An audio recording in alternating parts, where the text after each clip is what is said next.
And an Edmonton area kid has the opening goal. The Jason Gregor Show on Sports 1440. OG ties it. Presented by PlayAlberta.ca, Alberta's only regulated online gambling website. Stroud to the end zone. Touchdown! Takedown! C.J. Stroud. I bet you'll like it. French vanilla is a hell of a flavor for me. With strawberries, 2 cherries, and whipped cream. The best dreams are the wet dreams. And the rest is just a flick without a sex scene. Orally, I speak the truth. Cause the blacker the berry, the sweeter the juice. Cause Florida oranges and Georgia peaches, when they nice and ripe, they the best for eating. All Southern boys be craving for a whole slice of pie after they main course. So if you're game for it, I came for it. I got a thing for you that I can't ignore.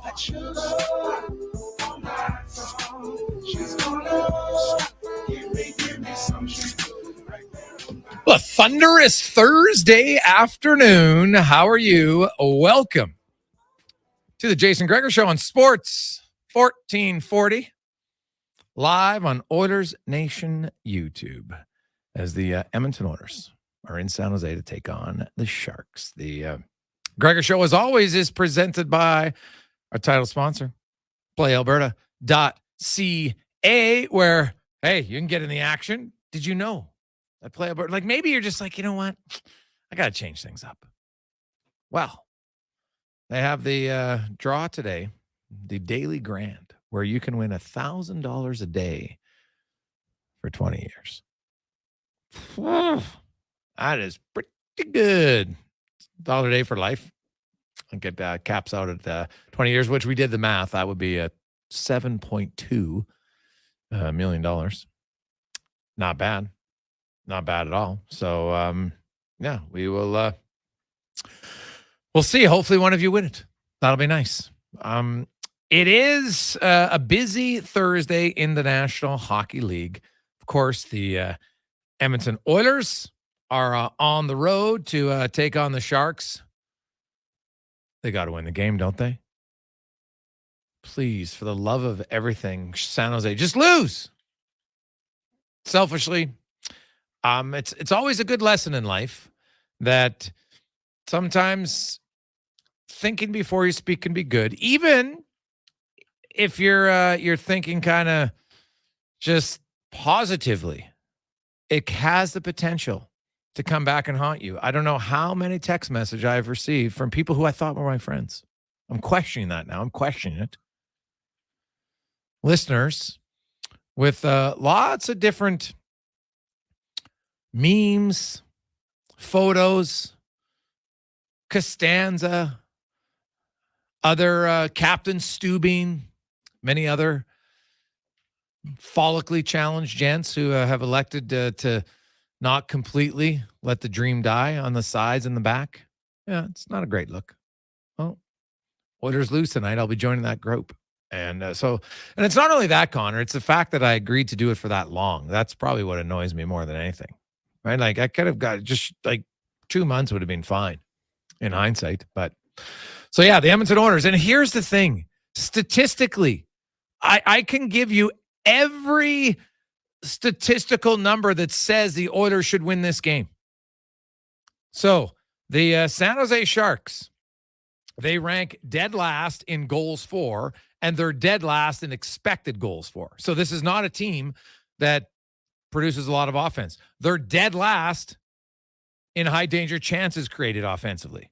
They're dead last in shots on net. They're dead last in slot shots, inner slot shots, slot passes, ozone possession time. Oh, but they are 31st in shot attempts. Dead last in rush chances. Dead last in cycle chances. 29th in rebound chances. Now, where the Oilers maybe need to be concerned, forecheck chances. Why? Because the San Jose Sharks dump and chase more than any other team, which in today's world is very odd. Not a lot of teams do it. The Sharks do. It's not necessarily a great stat. The Edmonton Oilers, in case you're wondering, the Oilers have created the 5th most high danger chances, but they're 26th in goals scored. They're not burying, they're not finishing anything. They are 3rd in shots on goal per game. They're 2nd in inner slot shots. They're first in offensive zone possession time, first in rebound chances, third in cycle chances, third in forecheck chances. But again, 26th in actual goals. It's the old adage, you can lead a horse to water. You can't make him drink. The Oilers are getting chances. They're not bearing them. And then you look at the defense of the Sharks. So I mentioned the Oilers are 5th best team in high danger chances. The Sharks defensively, well, they're the worst, allowing 4.58 goals per game. Their expected goals is 4.09. Like, that is really high. Every game, they're expected to give up 4 goals a game. Shot attempts, dead last. Shots on net, dead last. Slot shots, inner slot shots, slot passes. Offensive zone possession time to the opposition, all dead last. The one place they're decent is they're 13th as far as the amount of rebound chances they give up. That's it. High danger chances, they've allowed the most. Like, come on. How do they not win the game? But that's why you play games in sports. And this game, like, I can envision it now. The Sharks scoring early in the game. Brutal. And old Leahy Costanza here gets a little stressed. I'm not going to lie. This is very selfish. I totally admit it. But I had many of you on the text line. Hey, Gregor, I have to admit, I'm a diehard Oilers fan, and I really want them to make the playoffs. But I'm torn. I'd much rather see you for 6 months wear the Costanza. Brad. Well, Brad, first of all, I appreciate you listening to the show. I don't appreciate your thoughts on what you would like to see happen tonight, but I appreciate you listening to the show.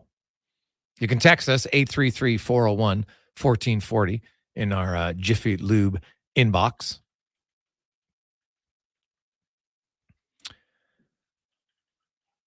Stuart Skinner will get the start in goal tonight. The lines are going to be the lines that they finished last game with. McLeod, McDavid, and Hyman. They played almost 9 minutes together, 5-on-5 last game. You had Fogle, Holloway, and Draisaitl. Nugent Hopkins with Kane and Gagne. And then Hamlin is with Ryan and Raphael Lavoie. Defense pairings the same. Nurse, Ceci, Bouchard, Ekholm, Kulak, Desharnais. So Skinner will get the start. Mackenzie Blackwood will go. Kalen Addison will draw in for the Sharks. So here is a number that, well, I've never seen. Honestly, the Sport Logic numbers that I gave you, I've had those now. Sports Logic's been around for 4 years. I have never seen a team 32nd in almost every category. Like, the Sharks are bad. And for those of you who follow like goal for, which is 5-on-5 goals for, goals against, the Sharks have one player. This is no joke. They have one player on their team who hasn't been outscored essentially 3-1. That will be Mikael Granlund. He's at a 40% because he's on the ice for 2 goals. He's been 2 goals for, 3 goals against. He has a goal for share of 40%. Every other Shark player is at 25% or lower. Right? Like, they're getting crushed at 5-on-5. Like, crushed. They've been outscored 33-7. If the Edmonton Oilers cannot score at least 4 goals, we showed you the number.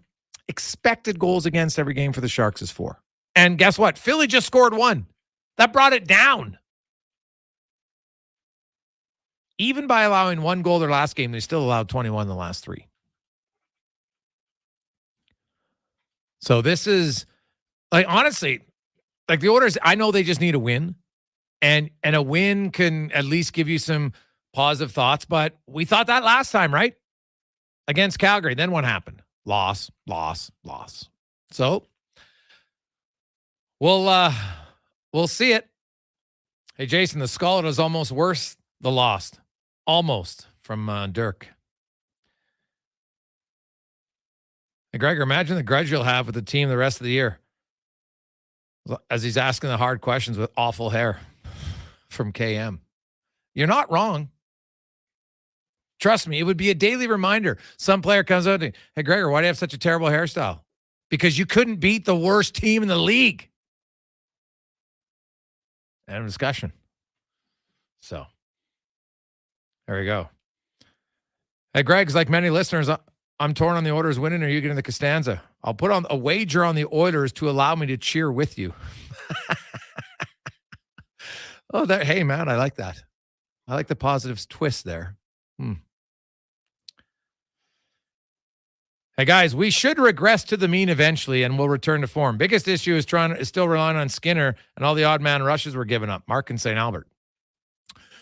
Well, I guess if you say they're going to regress to the mean, wouldn't that mean that Skinner would eventually get better, and the Oilers would start limiting the chances off the rush? But I do want to point out, it's not just like chances off the rush, obviously, are not great, but what about slot shots? The Oilers are 31st. Only team worse than Edmonton in allowing slot shots, the San Jose Sharks. Now, Skinner does need to improve, because the one number for Skinner that's ugly is right now he's a minus 8.7 on expected goals. So he's expected to have allowed 17 goals or 18 goals. He's allowed 26. Right? No, sorry. 17 and he's allowed 26. It's 8.78 is where he's at. Almost 9. So basically they're saying by their numbers, like look at the Suter goal, for instance. That would be one where they should say that's a goal that he was expected to save. Right? That would be one. So not a great start. I guess the good news is he can get better. But when you look at it, like Jack Campbell, for all of the angst that people have about Jack Campbell, if you look at it, and that's what we said, like, I don't think Jack Campbell was sent down because he was infinitely worse. Like, Jack Campbell has allowed 20 goals. His expected goals against was 18.66. So he's minus 1.35. Like, it's never good to be minus. You always want to be at bare minimum even, but you want to be above. Skinner's goals against are 26. His expected is 17.22. Right? So Campbell has an 878 save percentage. Skinner has an 859 save percentage. Slot save percentage, Campbell has an 802. Skinner has a 770. Inner slot save percentage, Campbell has a 683. Skinner has a 644. Okay. There was the option, and that's why I say, like, I can see both sides of it. There was the option to say, hey, we're going to go with Calvin Pickard here. Because, like, Stuart, you haven't played up to the level. Like, we need to win. But then there's the other side where they say, hey, we think Skinner's our guy. And at some point we feel it's going to turn around. So why not do it against a team where he should be able to gain some confidence, you would think. But again, we probably thought that after. I thought he had a really good game against the Rangers, even though they lost. And then they played the Flames. Now, he wasn't tested a whole bunch, but he was fine in that game. Unable to build on it. So we'll find out if the Oilers and Skinner can build on it this time. They will need it. Cons, what's your expectations tonight? Big Oilers win. Like, you've gone through it. There's no reason the Edmonton Oilers should not win this game. And I've heard people say, well, you know, the Sharks beat Philadelphia, but go back and look at that game. I mean, the Flyers had so many shots, so many good opportunities.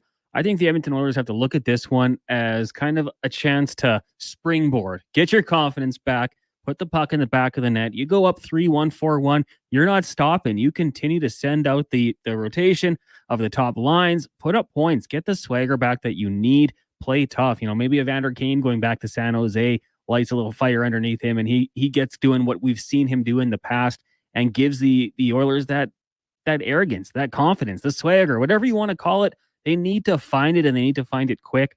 I think the Oilers win big. I'm not as confident as you were a couple days ago. I'm not gonna, shave the top of my head and go for the Red Foreman. But well, just for the record, I'm not shaving mine. It just doesn't, it's not an option. That's how I'd get there. That would be the route I would have to take. But a good teammate, I thought a good teammate would offer to say, you know what, I'll do it with you.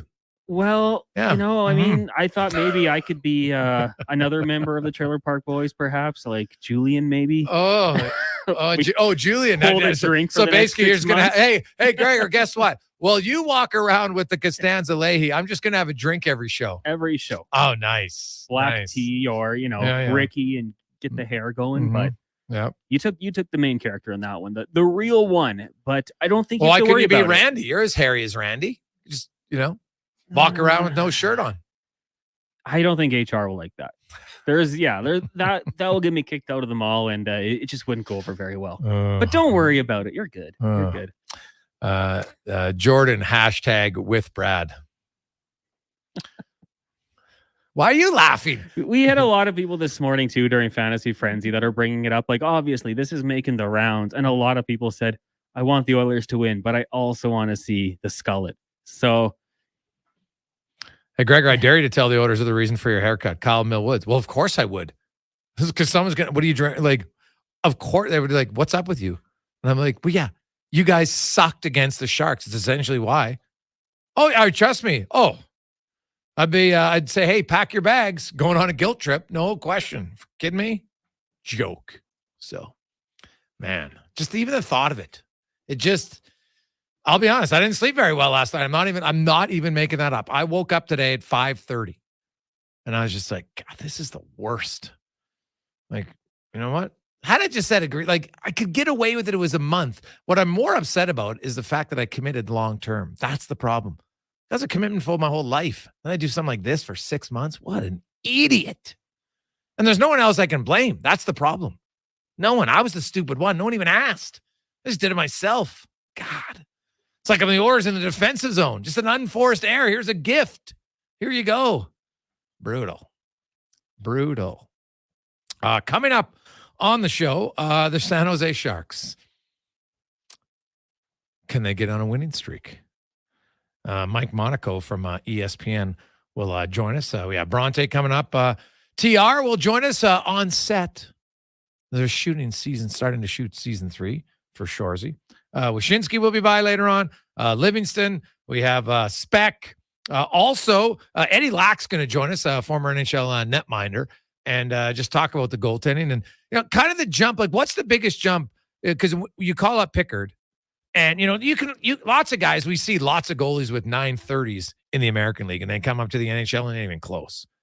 Like, obviously, there's better players, but what else is it? Is the speed that much different? Is it hard to adapt? We'll find out from Eddie a little bit later on. As always, you can text us 833-401-1440 in our Jiffy Lube inbox. At Wolf GMC Buick, all Denali's are on sale. Terrain, Acadia, Sierra, Yukon, all Denali's are on sale. Get special 0% financing for 48 months on all remaining Sierra Denali half tons because all Denali's are on sale. I'm not kidding. Every in-stock 2023 GMC Denali is on sale. All Denali's are on sale. Hurry into Wolf GMC Buick for the best selection. Wolf GMC Buick. We're making it easy because all Denali's are on sale. Thinking about solar power? Action Electrical wants to eliminate your entire home or business power bill and keep more cash in your pocket. With effective paybacks in 5 to 9 years, give solar a chance with Action and put your lazy roof to work. Alberta is the second highest province for the amount of full sunlight hours, and with system life exceeding 25 years, solar power is like a McDavid draft pick. Still have questions about solar power? Contact the professionals at actionelectrical.net today. That's actionelectrical.net. First Round is Edmonton's NFL headquarters. Get in the game and watch NFL football this season at First Round, and you'll have a chance to win a trip to your favorite NFL city to watch a game in person next season. And the hits keep on coming with food and drink specials, big screen TVs, and more. Catch the Pro Bowl brunch every Sunday, Monday Night Football, and head in Thursdays for your chance to win an NFL replica helmet. NFL at First Round. Burgers, beer, sports. Downtown West Edmonton Mall and at 1strmd.ca. When you call CBS, hello, Corporate Business Solutions. You'll speak with a real live person located right here in Edmonton. No 1-800 number, no call centers, no waiting on hold forever. Just trained, experienced, and local service technicians. CBS is Western Canada's largest Konica Minolta factory authorized dealer of multifunction office equipment, printers, software solutions, and mailing machines. Corporate Business Solutions. Local service, local support, local always. Call 780-490-5600 or visit cbsca.com. Looking to tackle your backyard projects with power and precision this fall? Look no further than Kubota compact tractors. Experience the perfect blend of compact size and unbeatable value with Kubota. Right now, take advantage of financing as low as 0% for up to 84 months and save up to $1,500 on select models. Plus, as the temperature drops, get ready for Alberta winters with confidence with Kubota Performance Match snowblowers, sweeper, and blades. Visit Edmonton Kubota today for details. Hey everyone, it's Kelly here from United Sport and Cycle. Christmas is just around the corner, and we've got everything for the athlete and sports fan on your list, including United gift cards. United Sport and Cycle, your Santa's workshop for over 95 years. It's simply the best time to buy. The Black Friday event is on right now at Volvo Cars Edmonton. You'll save up to a game-changing $7,500 off your purchase or finance as low as 1.49%. Choose from a winning selection of 2023 cars and SUVs like the sleek S60 or the roomy and comfortable XC60s and 90s. Black Friday is on now at Volvo Cars Edmonton, Canada's only 12-time Volvo Excellence Award winner. Visit 1205 101st Street Southwest or chat online at volvocarsedmonton.com. Black Friday early deals are on now at Canadian Tire. And for today only, Triangle Rewards members collect 20 times bonus CT money when they spend $150 pre-tax. Value that adds up at Canadian Tire. Qualifying purchases. Conditions apply. Silent Ice Sports and Entertainment is an innovative market leader across Western Canada with sports and entertainment properties including the Alberta Junior Hockey League, Spruce Grove Saints, the Junior Prospects Hockey League, Silent Rides Charter Company, and the Hockey Super League. Silent Ice also owns the Western Hockey League Seattle Thunderbirds and operates the Morinville AAA Arena. A new state-of-the-art entertainment center is set to open in Nisku, which will feature 2 sheets of ice, including a 1,600-seat arena and restaurant with a viewing area. Need a change to winter tires? Drop by a Mr. Lube location for no appointment tire service and sales, open 7 days a week. If you're in Spruce Grove, visit Mr. Lube on the corner of Century Road and McLeod Avenue, or shop tires online at MrLube.com. There's nothing like having a little skin in the game to make things interesting. But when a little skin becomes more than you can afford to lose, it's time to take a break from sports betting. Set a budget and stick to it. If you gamble, use your game sense.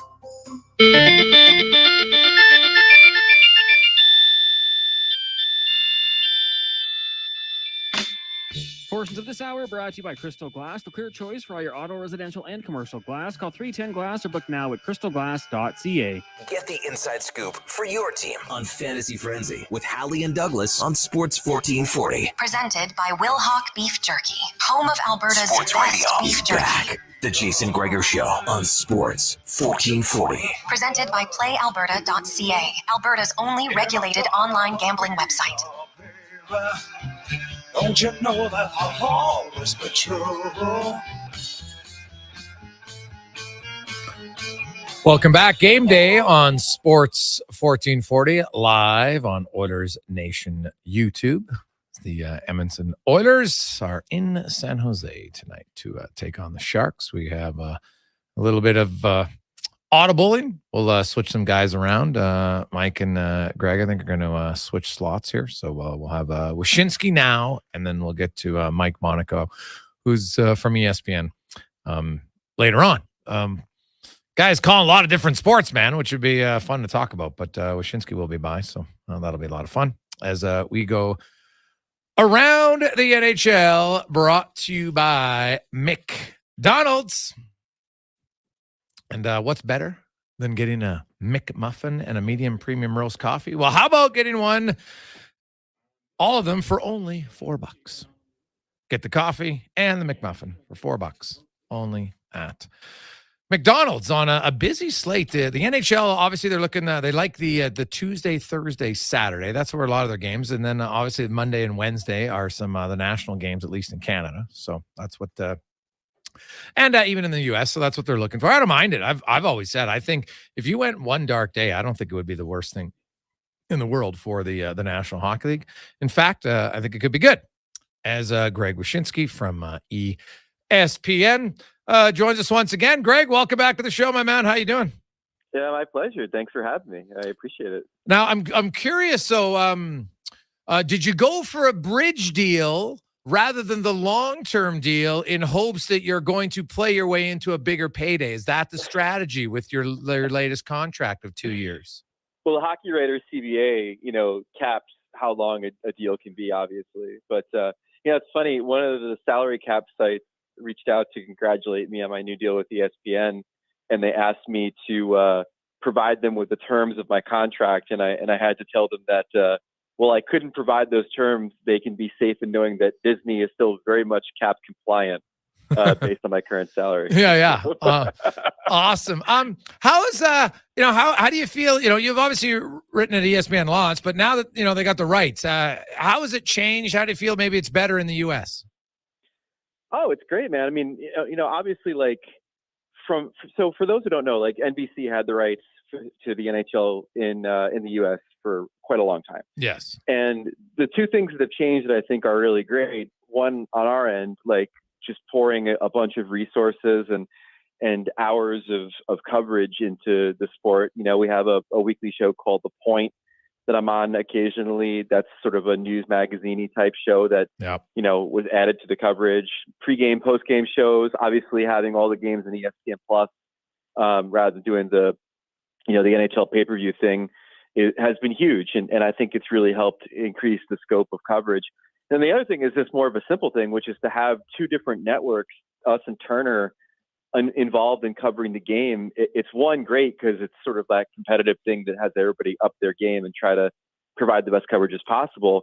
But two, it's just different. I mean, the vibe that we have and the depth of coverage that we have is different than what they provide, and what they provide is different than what we provide. And I think it kind of gives fans a full picture of coverage. They've got the goofy biz stuff. We've got the journalism thing. It's no matter what you want, there's going to be something for you now in the States.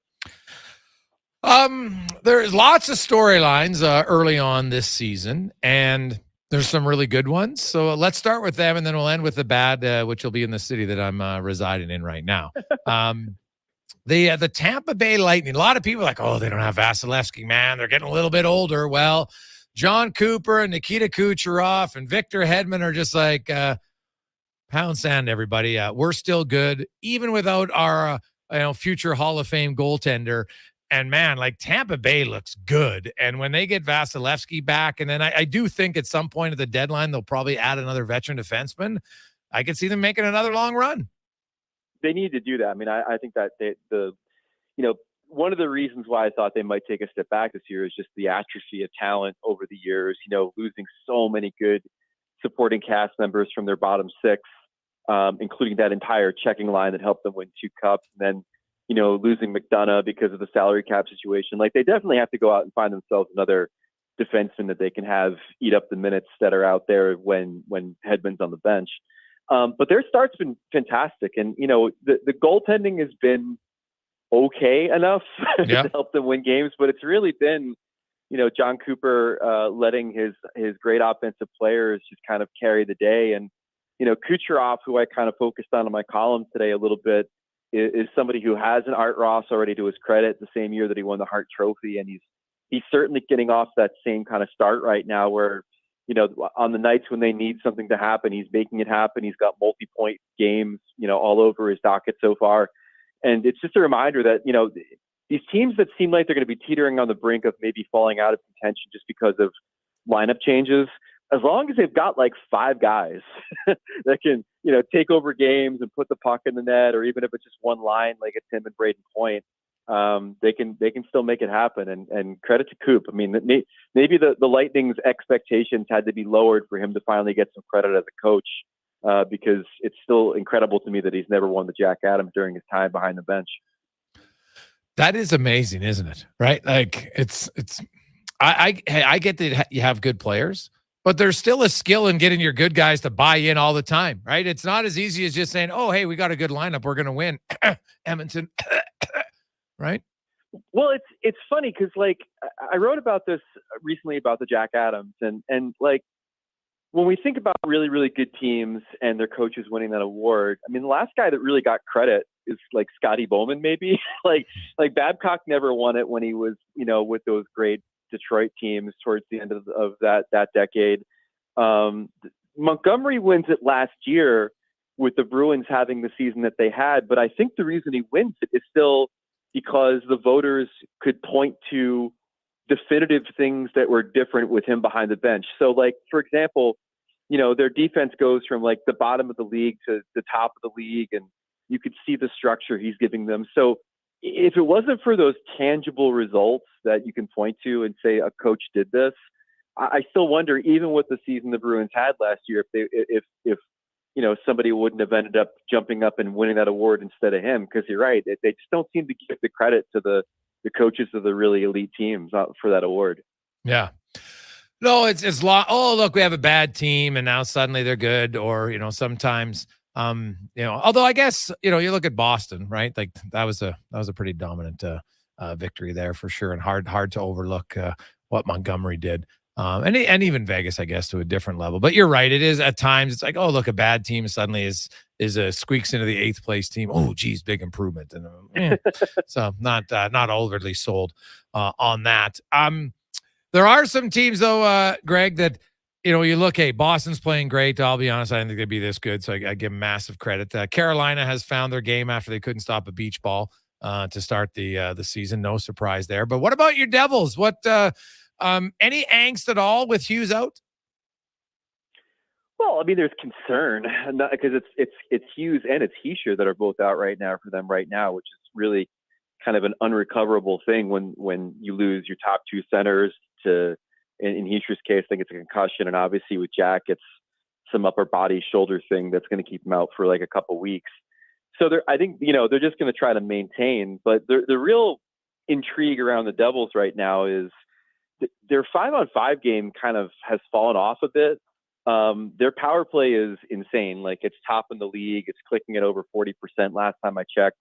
And it hasn't necessarily slowed down after Hughes got hurt.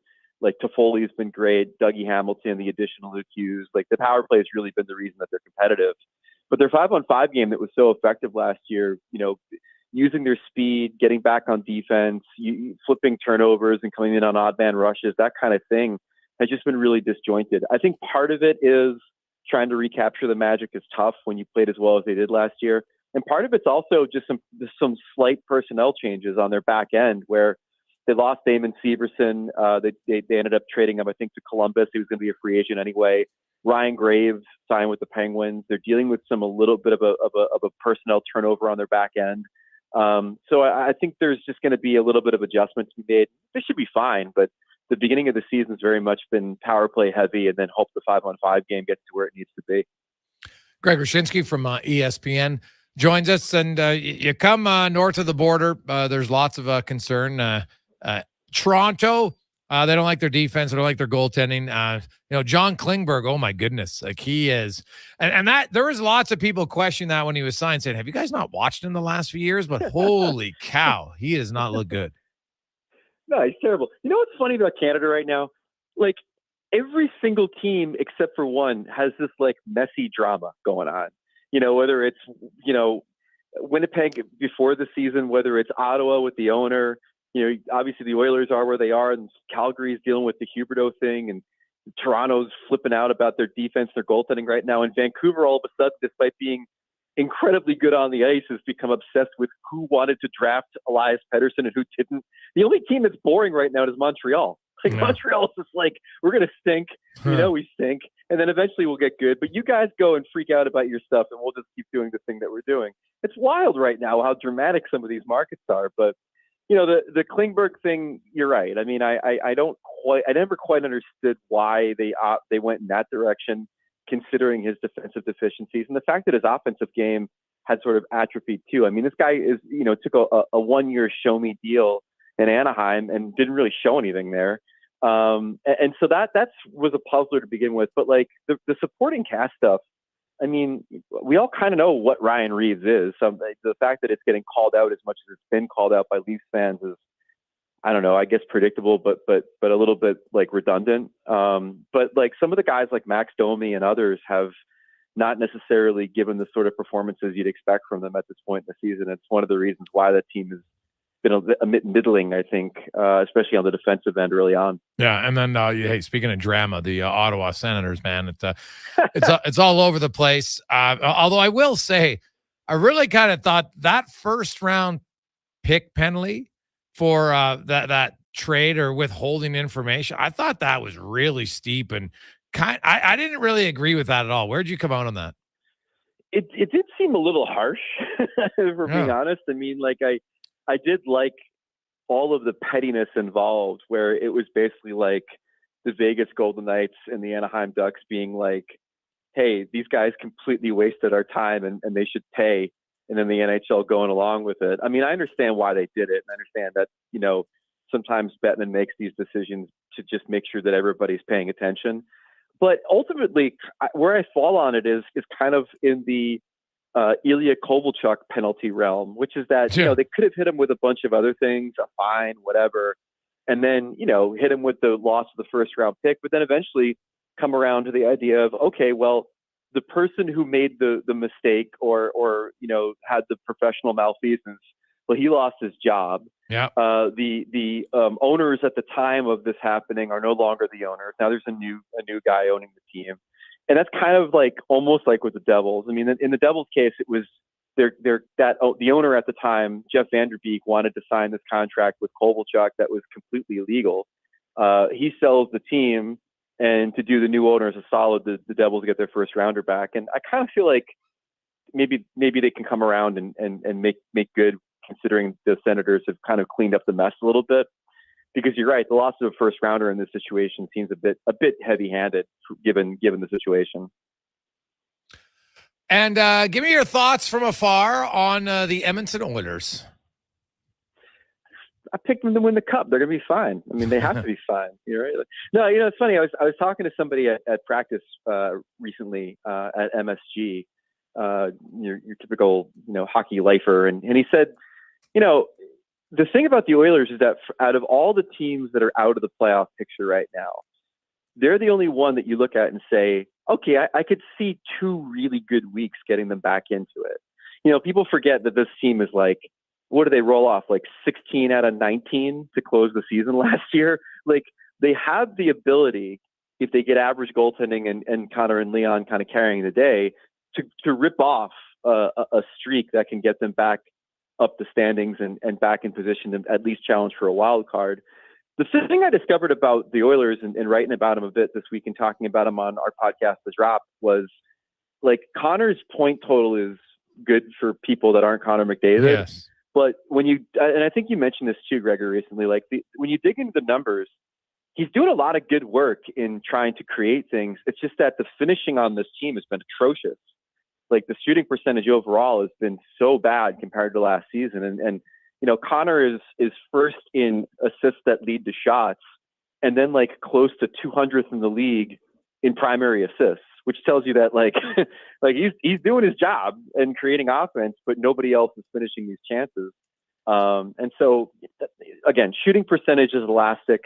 What's bad one month can easily be great the next month, and that's kind of my hope for this team, is that they can find somebody who can stop the puck and then find some offensive consistency. Because essentially what Connor said is true. If you look at each individual loss, it is death by 1,000 cuts, because they seem to be losing in kind of a different manner every night.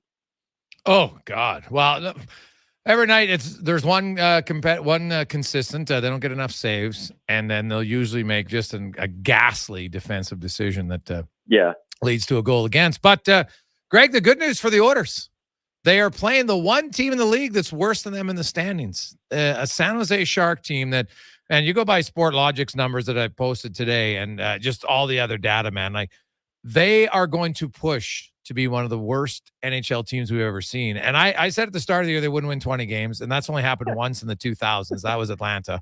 And honestly, I think it'll be less than 15. Yeah, like the worst teams that they're competing with are all expansion teams, or in the case of the Sharks' own worst team in franchise history, a second-year team.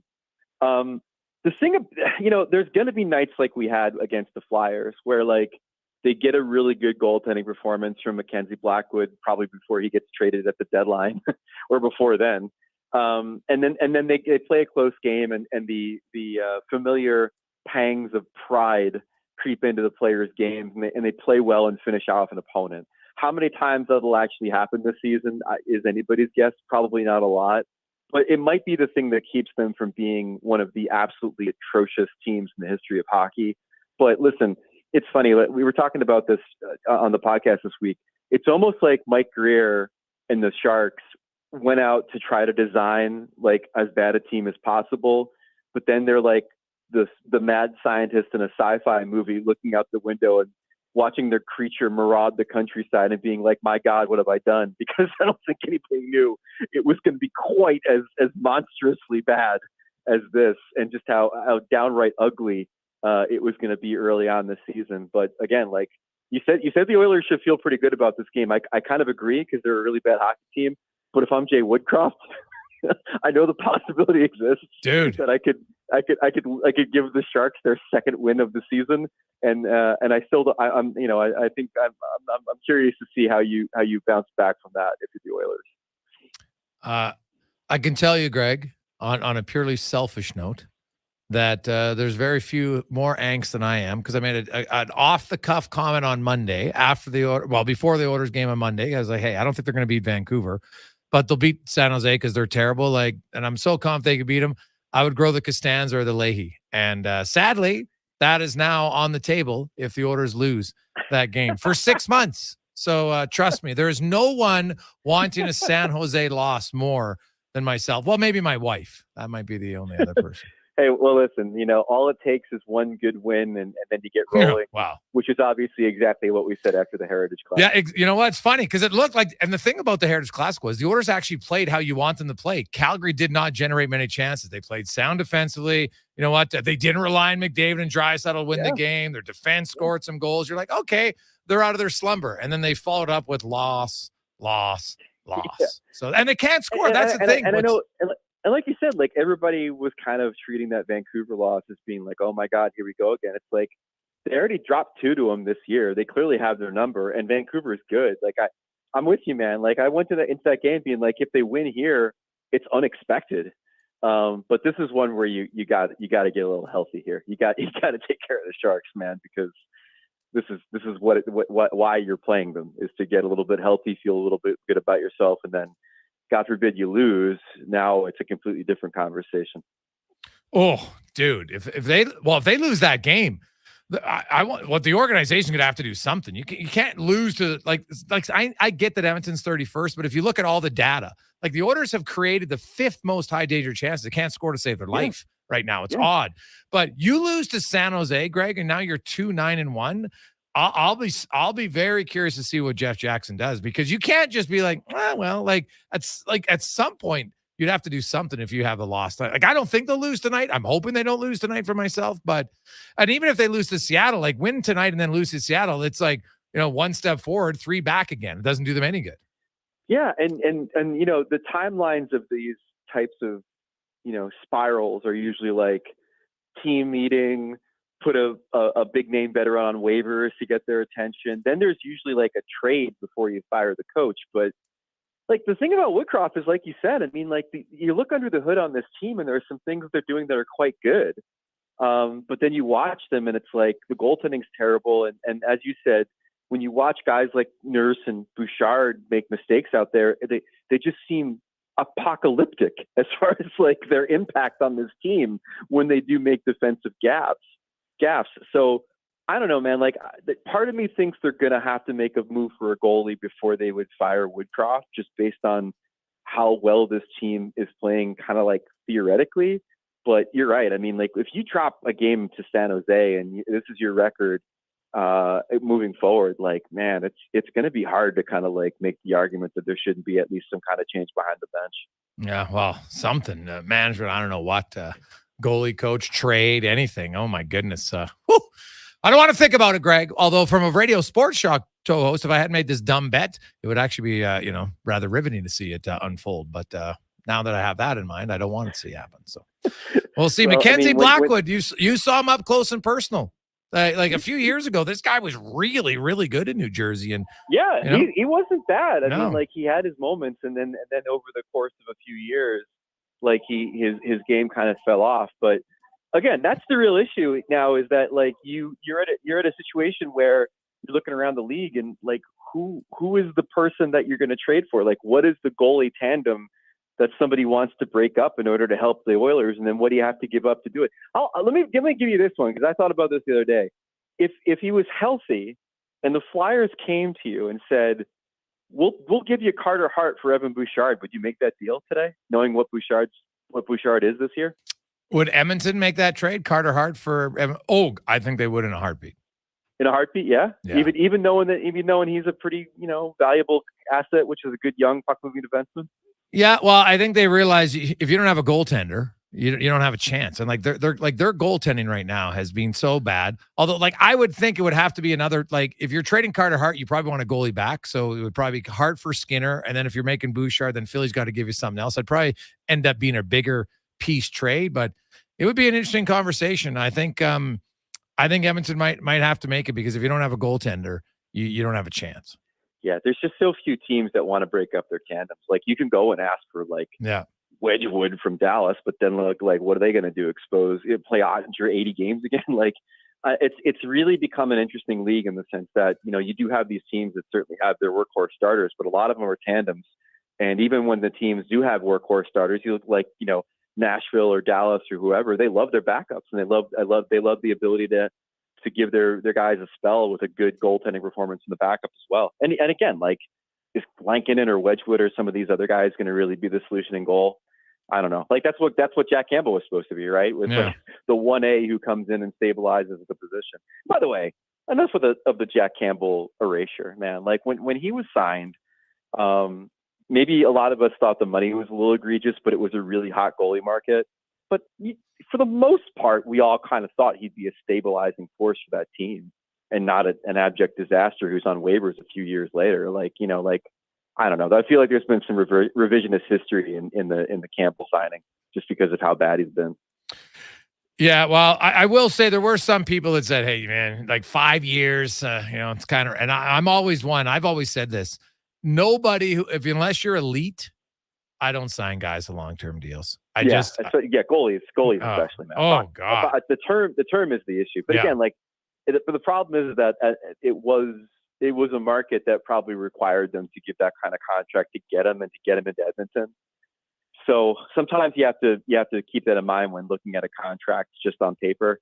But I mean, as a player though, I feel like there's a lot of people that are just kind of dunking on the guy and being well, we knew this would never work. And I don't know. I remember a lot of people being well, that's good. At least they'll have half a goalie tandem, with Campbell signing there. So I don't know. It sucks that it worked out the way it did, because I think overall, I like the job Ken Holland's done, but I feel like it's really hard to counterbalance how bad the goaltending decisions have been versus everything else that he's done.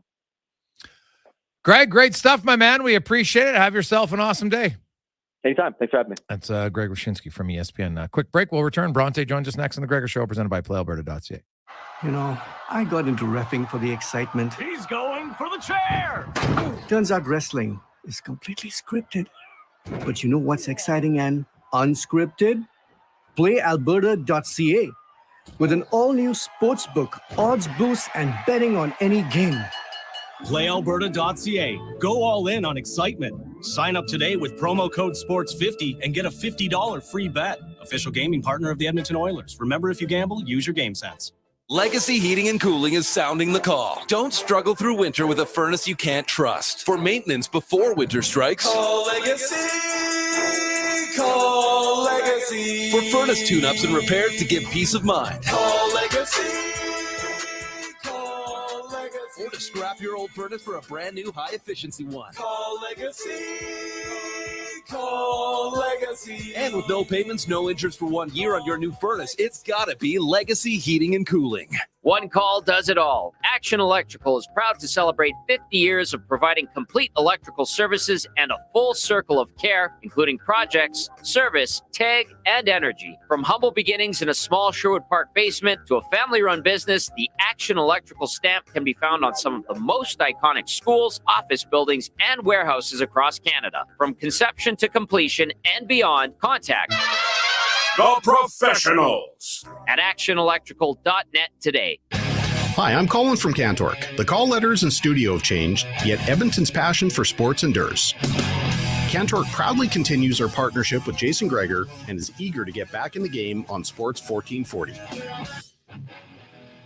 Some things just work together. Sticks and pucks, cleats and AstroTurf.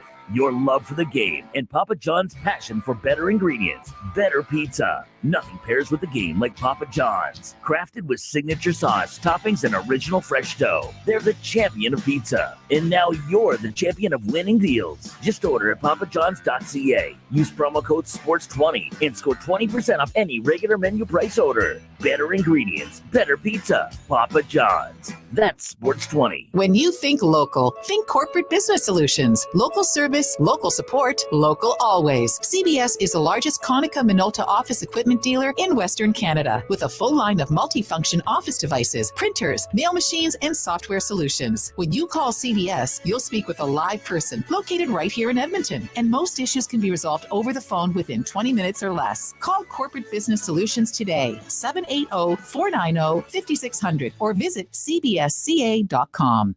Black Friday early deals are on now at Canadian Tire. And for today only, Triangle Rewards members collect 20 times bonus CT money when they spend $150 pre-tax. Value that adds up at Canadian Tire. Qualifying purchases, conditions apply.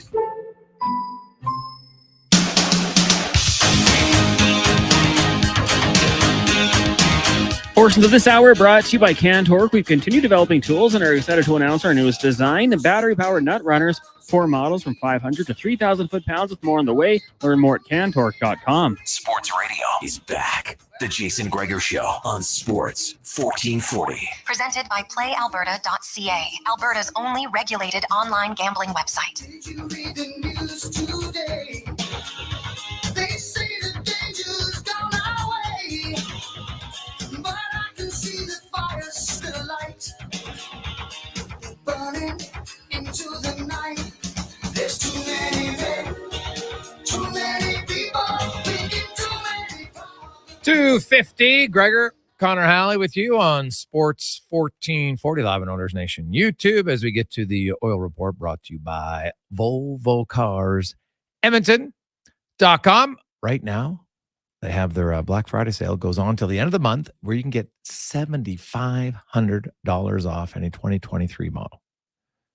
S60, XC90, XC60. They have it all. Volvo Cars, Edmonton.com. Stop in this weekend. You will get a fantastic deal. As Robin Brownlee, a.k.a. Ruben Morante, joins us. And Rubes, was it the obvious choice to go with Skinner? Or did you think there was a valid argument to consider Pickard? Well, I think there's a valid argument to consider Pickard, but Skinner's got to be your guy. If you believe he's the horse you ride for the rest of this season, until, I mean, you can't presume otherwise on what might happen. You've got to say, get in there, win us, help us win a hockey game, Stuart. You can't go from, man, look at this kid. He earned a new contract. Yes, he struggled in the playoffs a bit last year, to a forgotten man who isn't even good enough to get the start when Campbell's not even here anymore. No, you gotta say, Stuart, let's get back on track here. Let's get a win. Go out and do what you do. Well, he better do something because he hasn't done it great, right? When you're minus 8.78 for goals below expected, that's not ideal. So, the Oilers, they're taking on the Sharks. There's every reason to think they should win. Of course, Philadelphia would have probably thought the same thing. They outshot them 2-1 in that game, albeit not a lot of great chances by the Flyers in that game. But you're taking on a San Jose team that will welcome in another new defenseman tonight, Robin, the 11th D-man who will suit up for the Sharks, and it is game 13. Like, it's hard to have much continuity on your back end when you're switching up guys virtually every game. Yeah, absolutely. You know what? And I'm still thinking, the idea, can you imagine where we'd be at right now if that Evan Bouchard, Carter Hart was on the table right now?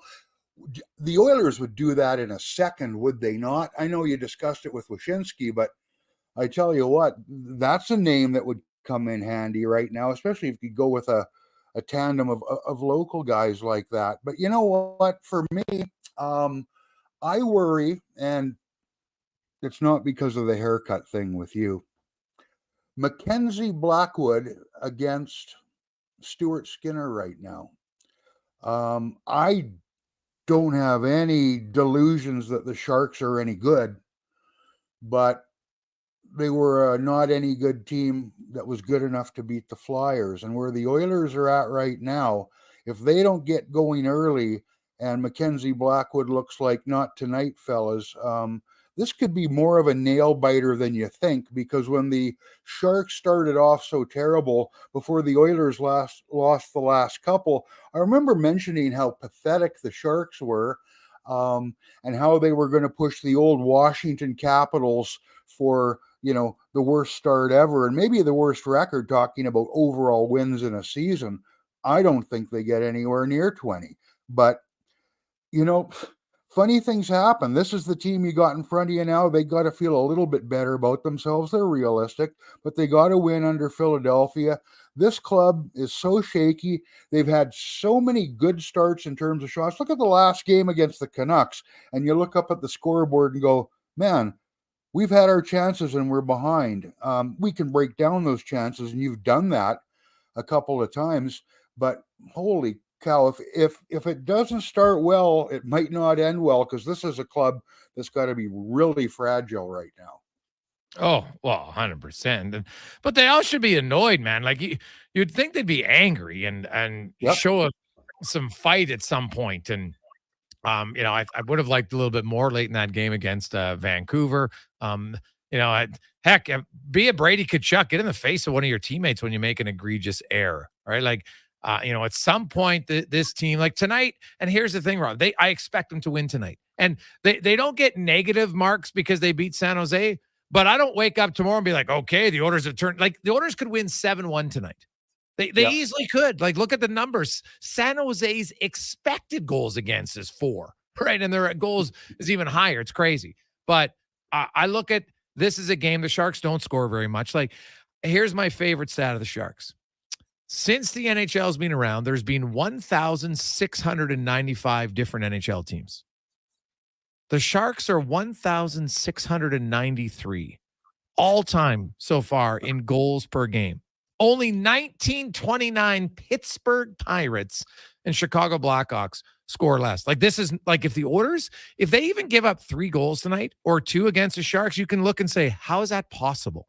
Because they're that bad and that lethargic offensively. Yeah, and that's true. And if the Oilers give up 3, that might be enough for the Sharks. Yeah, well, if the Oilers give up 3 tonight, then guess what? Even if they win 6-3, to me, they've shown very little improvement defensively, because you're going up against the worst offensive team in the NHL. Like, the Oilers need a win for the standings, but I also think they need to win in a fashion that you can build around it a little bit. Now, the last time they didn't build on it at all. Right, against Calgary. They actually played a pretty solid game, I thought, top to bottom against the Flames. And really, not that they played awful against Dallas. They ended up with 49 shots. But again, they just made like 3 horrific errors that led directly to goals in that game. And that's what I watch for tonight, Robin, is how many times will Oiler fans be screaming at their TV saying WTF on a defensive decision? Well, and that's that's a chapter that can't keep coming up, because it is so consistent where you go, what's he thinking? What are they thinking out there? I mean, you don't have to be a hockey expert to look at some of the plays we're seeing be made, and you're wondering, what's all that about? What I wonder, Jason, is this, and I touched on it in something I wrote today at Oilers Nation. Mike Greer, who everybody around here knows, tough go for him. When you're the GM of a club that's where they're at, it's a tough go. But he went in and he talked, and he had that, what was it? He dubbed it a one-way conversation. That's a nice way of saying, guess what, guys? And you sit there and listen. Here's what I got to say. And you listen and you make sure it sinks in. Or else, and there was an or else there, because he talked about what changes would have to be made if he didn't like what he saw. At the same time with the Oilers, Jason, and you know this, some people, and I get a lot of times, it's frustration, but they've wanted more from Jay Woodcroft in terms of, of calling guys out. Connor McDavid said, well, it doesn't mean it's not happening. It's just because we're not doing it publicly. And we don't know what goes on behind closed doors. So if he's doing it, fine, but it hasn't had the effect he's wanted yet. But at some point, it can't just be, this isn't us, and the talk we've heard. Talk after a while is so weak. Now, hey, the Sharks may be out of gas again, and one win does not mean what Greer said sunk in and will stick, because it's a challenged hockey team in terms of depth and talent. But at some point, these guys have got to stop talking about it and start winning hockey games. Oh, we know what we did wrong. Well, just stop doing it then and win a damn game. They need to win this game because this is their this can be their Philadelphia game where they start feeling good about themselves. But it can't be talk. It's got to be walk. Very true. What's your realistic expectation for tonight? 7 months of the Leahy, and I'm sorry. Talking about people going WTF, when you said that, I'm thinking, buddy, that's a bit strong. I mean, but you know what? I think the Oilers win this game. I think they win it 4 or 5-1. I'd expect that. Anything less, and you got to wonder what's going on for real. No, for sure. Rubes, have a good one. Enjoy the game. I will. See ya. That's Robin Brownlee, a.k.a. Ruben Bronte. It's just after 3 o'clock. We'll get to a Sports 1440 update brought to you by BIE Engineering, specializing in all your residential, commercial, and industrial structural engineering needs. Go to BIEENG.com. When we come back, Terry Ryan will join us, Mike Monaco. We got Livingston, 5 questions, and much, much more on the Jason Gregor Show on Sports 1440. This is a Sports 1440 update.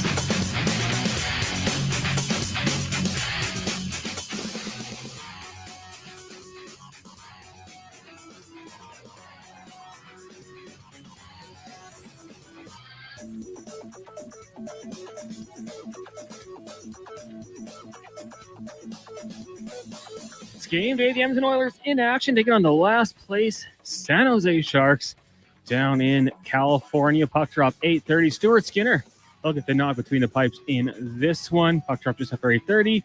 Elsewhere around the NHL, the Stars taking on the Blue Jackets. Rangers host the Wild. Lightning taking on the Blackhawks. The Canadiens head to the Motor City taking on the Red Wings. Canucks in Ottawa, and the Bruins hosting the Islanders. The Kraken are in Colorado taking on the Avalanche. They'll be without Jordan Eberle, who suffered a cut to his leg at practice yesterday, currently listed as day-to-day. Also, Kings taking on the Pittsburgh Penguins. The Calgary Flames have recalled goaltender Dustin Wolf from the AHL's Calgary Wranglers in 6 games this season with the club. He's got 5 wins, got a .924 save percentage, and 2.34 goals against average. Week 10 in the NFL kicks off tonight. The Bears taking on the Panthers in Thursday Night Football. You can join Brandon Douglas out at the Canadian Brewhouse in Spruce Grove, where you can qualify for a chance to go to the Super Bowl in Las Vegas. And just 2 games in the association, you've got the Bucks in Pacers at 5, and at 7:30 Orlando taking on the Hawks. Some news: Canadian Jamal Murray will likely be sidelined for the remainder of the month due to a hamstring strain. Coming up in hour 2 of the Jason Gregor Show, we'll be joined by our co-host Terry Ryan. We'll speed things up in the Cantor Racing Report with Colin Livingston and be joined by ESPN's Mike Monaco. I'm Connor Halley. This has been a Sports 1440 update. This is Sports 1440, a Stingray radio station broadcasting on Treaty 6 territory. Download the free iHeartRadio app and listen to CKJR wherever you go. Full service provider of heavy haul transportation and rigging at the highest level. Next Gen Transportation. We're developing new and innovative ways to transport oversized and overweight equipment to remote and challenging locations. Our Next Gen team leads with a wealth of experience and expertise. But most importantly, we put safety first, so everyone gets home safely. We also take great pride in supporting our local community programs and teams. Good luck to everyone this season and in the year ahead. Visit nextgentransportation.com. You've got a go-to coffee spot, a trusted barber, even a lucky game day jersey. But when it's about looking your absolute best, there's only one name you need. Mr. Dirk. Family run since 1939, we're experts in crafting impeccable tailor-made suits and offering a wide variety of everyday styles. Pair that with personalized one-on-one fittings and the convenience of on-site tailoring. Mr. Dirk elevates your style game. Visit our Edmonton store or explore MrDirk.com. Score big on style with Mr. Dirk. Legacy Heating and Cooling is the #1 place for people who want heating and cooling, because you'll save a bundle and get both with a heat pump. Then you can use hot, cold. Come on, thermostat, do what you're told. Turn up the heat, turn up the cold, so the vents start pushing out tornadoes. Time for a heat pump, bring it to me! Gonna get a deal from Legacy! Your heat pump from Legacy will heat and cool while saving you a bundle in energy costs. Plus, you'll get a rebate up to $5,000 and no payments, no interest for 1 year. Legacy Heating and Cooling. Being on this road together means saving twice during the Fountain Tire Road Ready sales event. Save up to $225 on a set of 4 select tires. Plus, get a bonus $50 off any service until December 16th. Book your appointment at fountaintire.com. Restrictions apply. Financing available. Ugh, fine print. The job isn't done until the last load is hauled, and having a semi-trailer out of commission is not an option. Whether replacing or adding to your convoy, Edmonton Trailer has a huge inventory of new and used semi-trailers, trusted by the gravel, logging, oil field, fluids, and freight industries. Find a trailer right for you online or at one of their 3 locations. For sales, service, parts, rental, and finance, when you're in it for the long haul, Edmonton Trailer. Some things just work together. Sticks and pucks, cleats and AstroTurf. Your love for the game and Papa John's passion for better ingredients. Better pizza. Nothing pairs with the game like Papa John's. Crafted with signature sauce, toppings, and original fresh dough. They're the champion of pizza. And now you're the champion of winning deals. Just order at papajohns.ca. Use promo code SPORTS20 and score 20% off any regular menu price order. Better ingredients. Better pizza. Papa John's. That's SPORTS20. Did you strike out on booking Network Travel's 2023 baseball trip to see the Jays play by the Bay in Seattle? Well, registration is now open for the 2024 trip next season. Want to fly in for the Sunday, July 7th game and return the same day? Or do you want to fly in Saturday morning and catch both games that weekend with an overnight stay?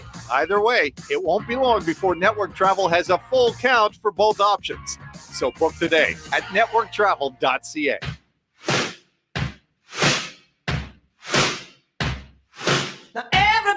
Portions of this hour brought to you by Roger Weirton and his team at Weir, Pearson, Akel and Associates Private Wealth Management, helping business owners and professionals build, protect, and enjoy their wealth. Earn more now and call Roger and his team at 988-4119. He's not just another pair of glasses. It's the Jason Gregor Show. Thanks for checking out Edmonton Sports 1440. Presented by PlayAlberta.ca, Alberta's only regulated online gambling website.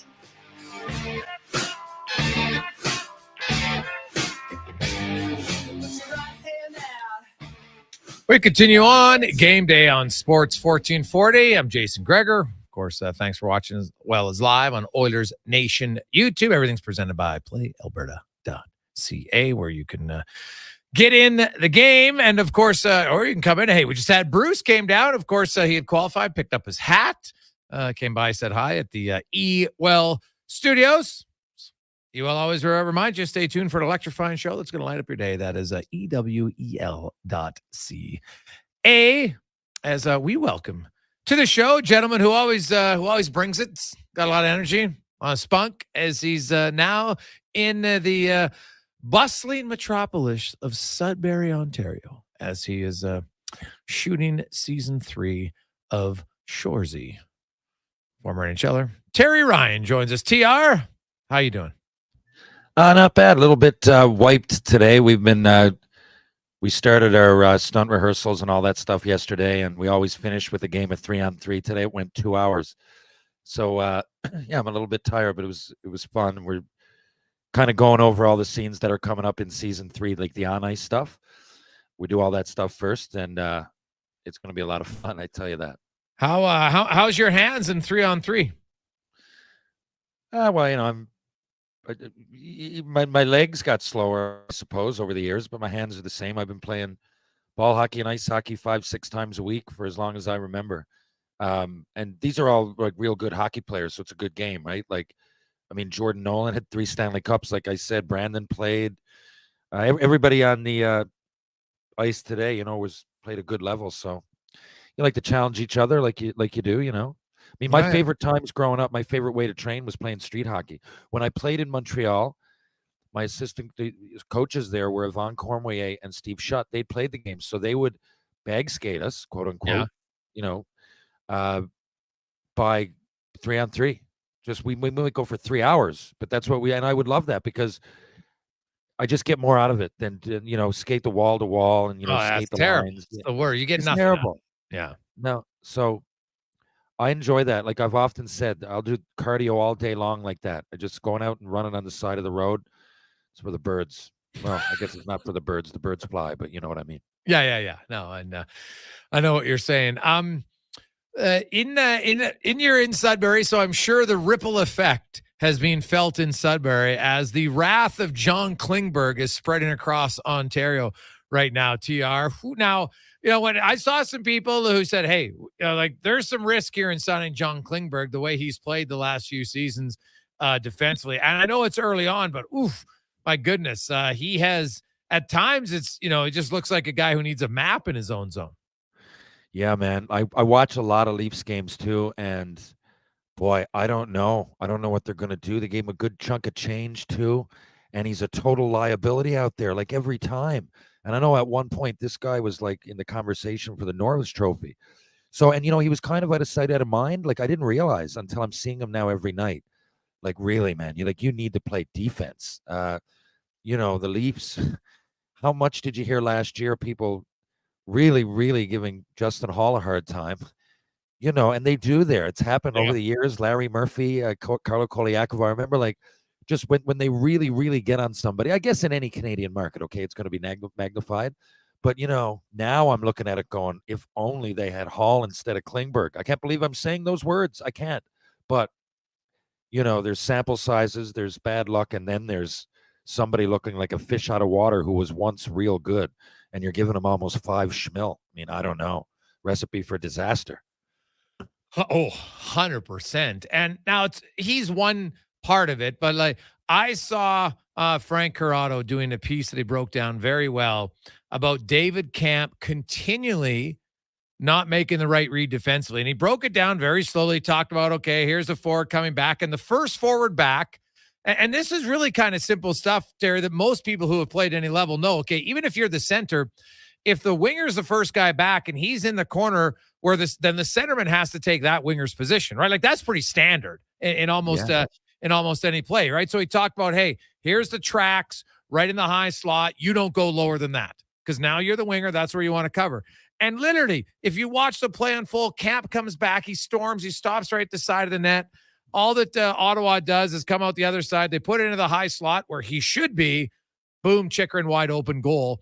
And according to, because I haven't watched all the Leaf games, but according to Corrado, he's saying this has happened way too often for a guy who's supposed to be your fourth line defensively reliable center. Yeah, you know what? There's a lot of parallels with the Oilers. There have been for a few years, but when it comes down to how much star power and guys where they fit in the league, and with Matthews and Marner and company, and then you got their lapses. It looks brutal. I know. I watched that game last night. I couldn't believe it. And think about their goaltending as well. There's a lot of similarities, but yeah, a guy like Kemp is looked upon to that's where he raises his game defensively. And it's not, again, these are obvious things. You just pointed that out because if you played beer league to do that. Really, you know when you're out of position. So one thing leads to another. It can be contagious. I just find the Leafs weren't all that bad defensively like this last year. And I sometimes 2 or 3 weak links or links that aren't really are confused or are turning the puck over really can bring everybody down. And look, I've always been a fan of Tyler Bertuzzi, but he's really he's not getting it out on the wall. He's hoping, he's throwing it to areas, hoping someone's going to be there. He looks like a rookie. I don't know. And that's what I'm saying. These guys, if you just told me coming into the year, I would think, I know Klingberg's not relied on defensively, but he's played in the NHL. He's been a great player. Like I said, he's in the conversation for the best in the league at times. I didn't think he would be so terrible, because there's experience got to count for something. Same thing with Bertuzzi. I mean, look at Domi, and he was kind of in the same conversation as Bertuzzi, but I don't see it as totally lost with him. He's almost awkward at times or not quite sure but he's not making such ridiculously defensive. He's just not playing great. But God, those guys defensively look like a tire fire.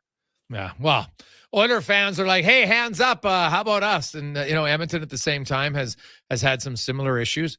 There's no question about it. They take on the San Jose Sharks tonight, Terry. And so we have lots of texters wondering, can you gain any confidence when you beat a team that you know you should beat? How does that work? Yeah, these are tough games. I mean, first of all, they're nice if you're in a slump because you should win them. But exactly that. You should win them. You should. And now the recent scores outside of last game, like them getting beat by 10 twice. Yeah. Or God, I hate to say it, but if it's me, I feel a little bit of pressure if I'm Edmonton, because not only are we expected to beat them, but we should really kind of put on a show. Now, 10-1 is not normal. It happened twice and still not normal. I don't care how bad you are. But I'm thinking the Oilers by a few to find their game, they should beat them by a few. If they do everything if they correct their mistakes, they're still Edmonton. And I don't care what you say. 10 games ago, lots of people in the sports world that are smart and smarter than me when it comes to this and analytics and everything else had picked the Oilers to be in the final. So they couldn't have come that far away.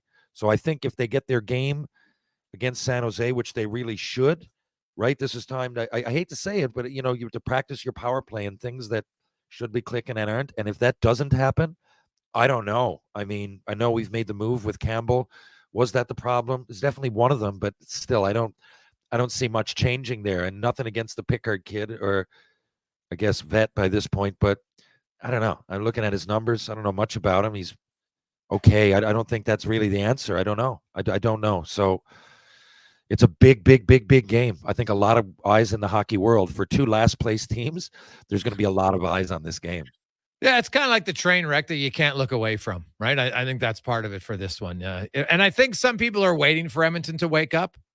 And, maybe tonight, I will say tonight, the one thing that could benefit are a few individual players who have gotten goose eggs across the board, right? Like if a guy like Ryan McLeod who's playing with McDavid and Hyman and Holloway, if one of those two can get a goal, then all of a sudden maybe the team, sure, they want to play a good defensive structure, but as an individual, that's really all you can take care of is your own game. And usually if you get any sort of offensive confidence, it can just help you sometimes. All of a sudden you react better, right? Like you're not thinking even in the defensive zone. So it can spill over into, all areas of your game.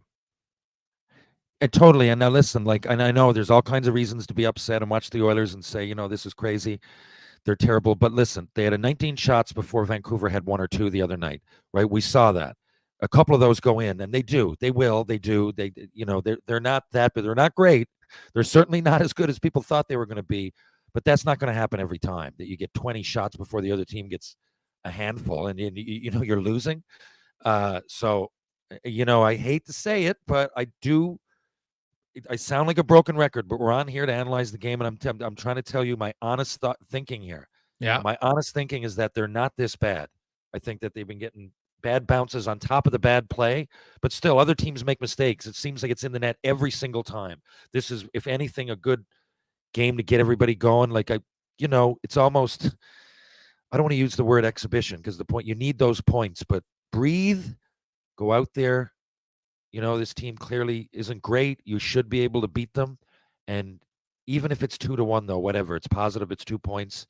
You put everything else in the rearview mirror, and it could be the first step towards the turning point of the season. It's early, but they're 2-8-1. It would be a turning point if they win and go on a little bit of a run.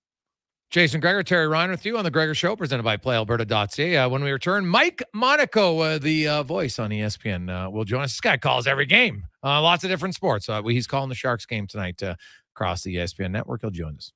What's better than getting a delicious McMuffin and a medium premium roast coffee? Getting a delicious McMuffin and a medium premium roast coffee for only $4 plus tax. It's your favorite McDonald's breakfast for less. What's better than that? For a limited time at participating McDonald's in Canada, prices exclude delivery. Silent Rides is one of Alberta's premier bus charter companies. With state-of-the-art motor coaches, we provide our customers with the safest and most reliable ground transportation. Our seatbelt-equipped buses have become the preferred carrier for many local sports teams, tours, corporate outings, and other various travel across Western Canada. For more information and to request a quote, contact Ted Nakamura at 780-940-0880 or visit silentrides.ca. Mr. Rooter visits the dentist. Well, if you're all done there, Mr. Rooter, you can spit in the sink. Hey, Doc, you got a clog here. Oh, no. Don't worry about it. I got it. It looks like a long piece of floss with something tied to the end. Well, why don't you check it out? Oh, why? It's a birthday card. You didn't think I'd forget you, did you? Mr. Rooter, you're the kindest, weirdest man. To have the plumbing cavity in your heart filled, trust only one man, Mr. Rooter. Now, if I lift this up and then hit it right here... No, it's hit, then lift. What are you guys doing? We can't get this thing to work. For guaranteed same-day service, call Franco Sorgiovanni at Corporate Business Solutions before someone makes it even worse. Most issues can be resolved within 20 minutes or less. Corporate Business Solutions is an authorized Konica Minolta office equipment dealer for sales and service. Call CBS today at 780-490-5600 or visit cbsca.com.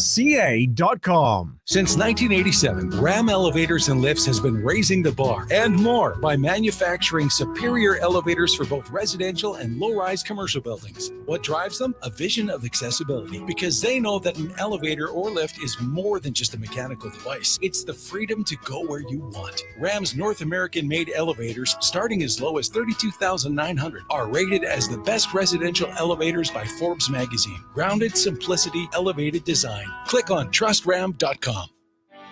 Looking to tackle your backyard projects with power and precision this fall? Look no further than Kubota compact tractors. Experience the perfect blend of compact size and unbeatable value with Kubota. Right now, take advantage of financing as low as 0% for up to 84 months and save up to $1,500 on select models. Plus, as the temperature drops, get ready for Alberta winters with confidence with Kubota Performance Match snowblowers, sweeper, and blades. Visit Edmonton Kubota today for details. Being on this road together means saving twice during the Fountain Tire Road Ready Sales Event. Save up to $225 on a set of 4 select tires. Plus, get a bonus $50 off any service until December 16th. Book your appointment at fountaintire.com. Restrictions apply. Financing available. Ugh, fine print. Portions of this hour brought to you by Mr. Rooter Plumbing. At Mr. Rooter, they only employ the finest organic, grain-fed, free-range plumbers for all your plumbing needs. Go to mrrooter.ca. Hat tricks, touchdowns, and home runs. Get it all with the Jason Gregor Show on Sports 1440. Presented by PlayAlberta.ca, Alberta's only regulated online gambling website.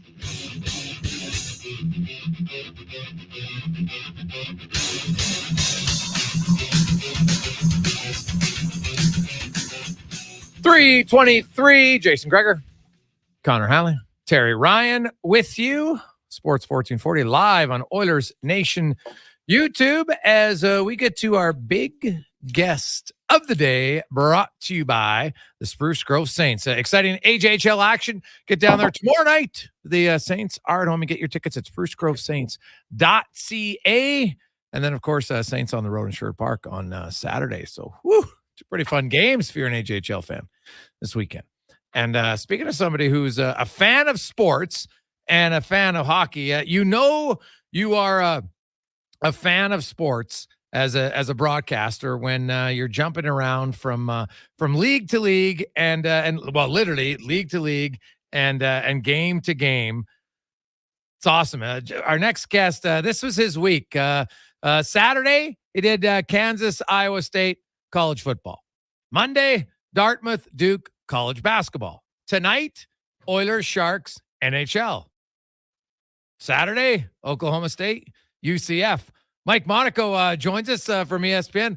Mike, pretty well versed as a play-by-play, obviously. Now you've done basketball, you're doing hockey, you're doing football. Is there one you like best? Great to be with you guys. You know, I get that question a lot. And I was always the kid growing up who played every sport. Not well, mind you, but played every sport. And depending on whatever season it was or whatever practice or game I had that day, that was my favorite. And it might sound like, you know, like coach speak to say that that's the case now, but it really is. Like, I am fired up for the game tonight. Sharks, Oilers, let's see who's getting a win out of this one. Of course, a lot's been made of it going in. The Sharks finally, of course, have their first win now. Fired up for that, and then I'll be on a red-eye flight, eventually getting me to Orlando, Florida for that football game you mentioned, and I'll be excited about that once I start turning my attention there tomorrow. So it's a great time of the year, and certainly looking forward to this one tonight. Can't beat the NHL. Yeah, I've done football and hockey. I will say the one sport that I never played growing up, but I got in and I did the NLL pro lacrosse for 10 years. As a play-by-play guy, I loved it because it was like a mix of hockey and basketball, because you had the transition of basketball because they just throw it up the floor very quickly, but it had the toughness and a little bit of the same strategy as hockey. It was unbelievable to do. Like, because when you're a play-by-play guy, when the game's exciting, it just makes your job easier. Right? Like you get caught up and you can feed off the emotion on the floor or the court or the ice. Totally. And that's why, hockey to me is on a different level in terms of energy and obviously pace. Yeah. It's the hardest sport that I call, and I willingly say that. Like, it just moves at a different speed, and you don't have to worry about, on the fly line changes and guys jumping over the boards and, guys spilling out of the penalty box and identifying them quickly in other sports. Like, even in college football, like, I'm preparing for 70 guys on each team. Like, that's just the way college football is here in the States. But you don't have to worry about the pace of football in the way you do with hockey. Lacrosse for me, I've called lacrosse in the past.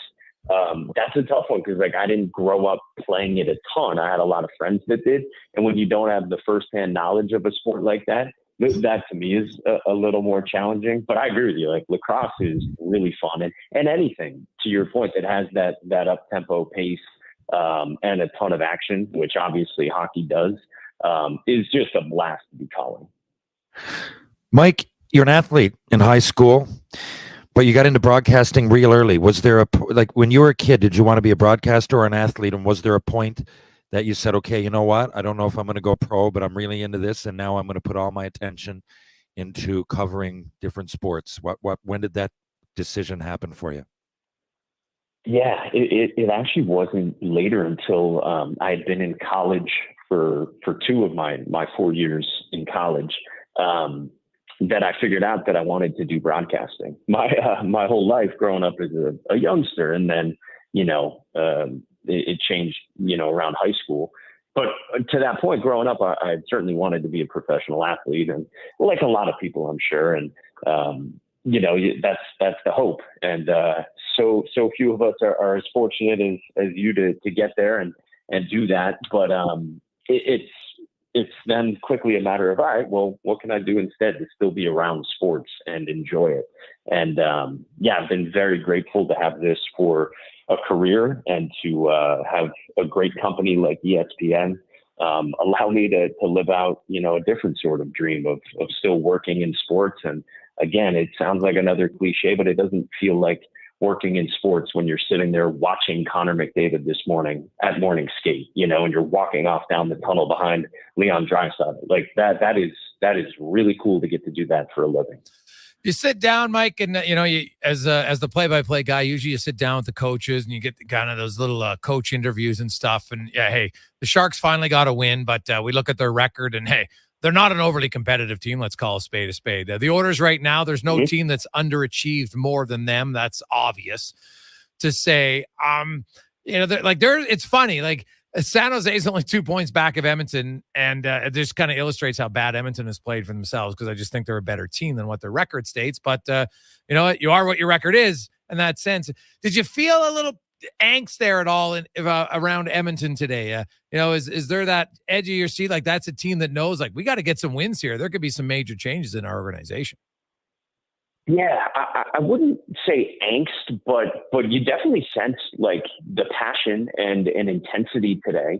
And we sat in on Jay Woodcroft's media availability, and then we got some time with him sort of in a more private setting right afterward. And I think it's often the case when you chat with him that intensity comes out. But yeah, even more so today. And like, it's a fine line for him too. Like, what I asked him was, all right, like all the analytics say, right, that you shouldn't just have 2 wins. Like, you are performing better than what the results would say. And he said that too. He volunteered that on his own. Like, that's what the analytics do say. And then he also points out games aren't played on a computer. And like, I don't need to sit here and tell you guys that or tell Oilers fans that. Like, the record is what the record is.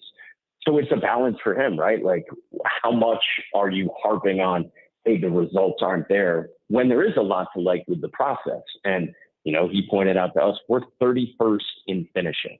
And you look at the 5-on-5 shooting percentage, it's 6% for this Oilers team. Like, that is going to fix itself to some extent in some amount of time. And he said, hey, look, we're top 10 in expected goals allowed.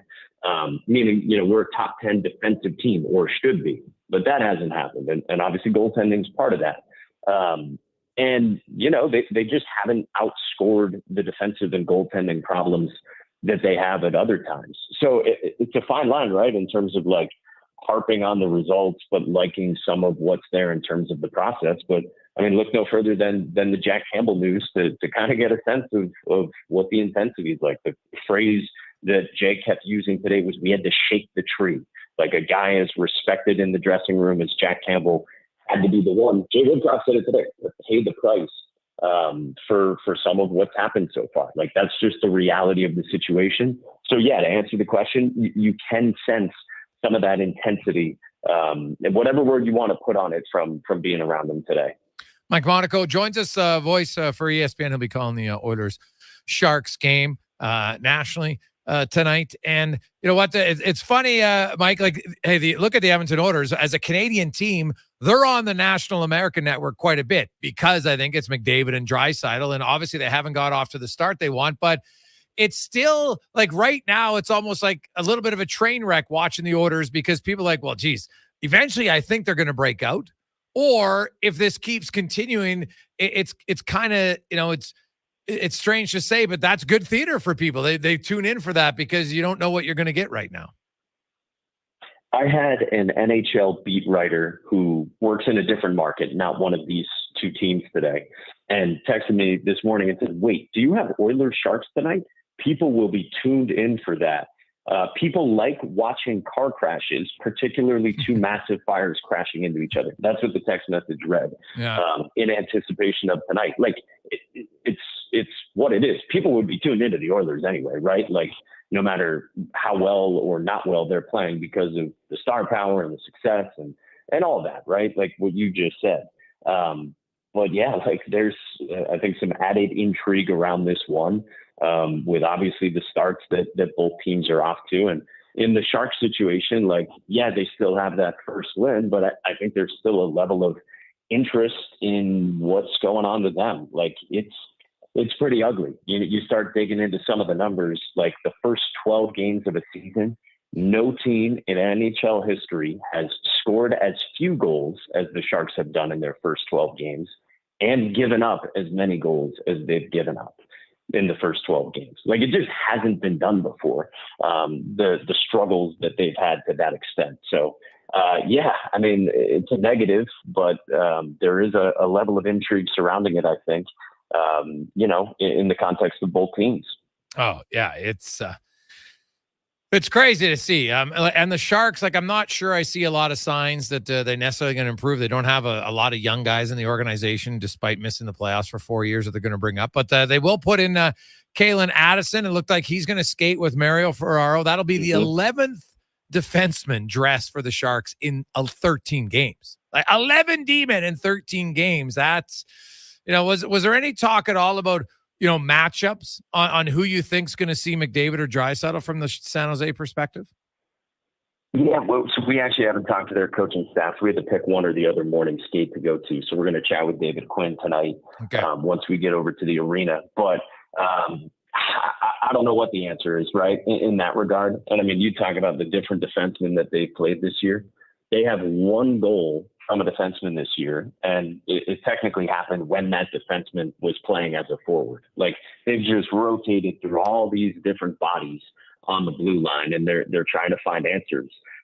One thing you can say about Addison is he's going to jump in on the top power play. Recently, they've been going with all forwards on their top power play unit. But he's going to jump right in there. And, a guy who's probably a little bit a part of a numbers game in Minnesota. Still a very young guy, puck mover, offensive upside. So he's going to get a really big opportunity, especially compared to what he had in Minnesota. Mike, we really appreciate your time. Hopefully, now I want to ask you quickly. You're always taking the red eyes. You must be able to sleep on the plane, or are you a big napper the next day in the afternoon to catch up? How's that work? I try to sleep on the plane, guys. My new addition to the travel arsenal is an eye mask, like a sleep mask. Yeah. So we'll see if that helps me at all. And I bring a little melatonin with me and pop one or two of those. So that's my secret. Wish me luck. I will need it to try to fall asleep on the flight. Awesome. Thanks for your time, man. Have a good call. Thanks, buddy. My pleasure, guys. Thanks for the invite. That's Mike Monaco from ESPN. Quite the diverse play-by-play skill set. From college football to college basketball to the NHL to college football. That is a rather busy week. Now, I should point out that, and the only reason I know this is because I had written an article about it today. The San Jose Sharks TR, when you talk about lethargic offense, only 2 teams in NHL history have averaged fewer goals. Now, they played more seasons or more games. Obviously, San Jose, they have a chance that they can improve their offense as the season goes along. But the lowest in the modern day NHL in a full season was 1.83 goals per game by the 2014 Sabres. They were also 1.87 in 2015, right? So that's kind of the number you shoot for. But the lowest, like the Chicago Blackhawks back in 1928, which is a long time ago, through their first 13 games, they had first 12 games, they had a whopping 11 goals. So the Sharks, just to clarify, not the worst start goals for in NHL history, but very close. 1928. Were they were they allowed to pass the puck forward then? Yeah, fair point, buddy. That's fair a serious point. question. Yeah, no, they weren't. Yeah, right. No. I mean, it was a different game. No. And look, but there's a lot of things that make the Sharks unique. First of all, the 2 games in a row, 10 goals against. Oh, man. They don't score. They let in the most. Like, this is not epic. Like, this is something we've never seen. So how do they get out of this? Do they have anything on the horizon? No. I mean, they used to have some good players. What did they get for, like, what's going on? Like, I'm looking at it. Some teams, I guess the Canadians this year say, well, we're rebuilding, even though they're doing all right. I'm just saying, a lot of teams, I get it, the philosophy to tank or to try, you're rebuilding or whatever, but who are they rebuilding with? Who do they have? What's their perspective? Like, what's their prospects? What's going on? They're horrible. Their best prospect is probably the defenseman they got in the Timo Meier trade, right? That would be it. Shakir Makhamadoulan, he's probably their best prospect in their organization. Lots of their first round picks here in the last few years. They draft a lot of smaller forwards, Bordeleau, Aussie Wise, Blad guys who, I'm not sure. Like maybe Daniil Gushin, maybe at 21, like he might be, but they don't have a lot, man. You're right. They don't have a lot. You look at just look at their group of forwards. The only forward they have under the age of 23 is William Eklund, and he's okay. But Philip Sedina they just got from Detroit, a former 6th overall pick. They're hoping maybe something comes from him. And Fabian Zetterlund, who's he's 24. Those are their 3 young forwards. Like, there's nothing really to write home about. No, this is the start. They've never actually committed to the rebuild. That's the thing, Terry. They've never done it, and so now that kind of becomes their plan.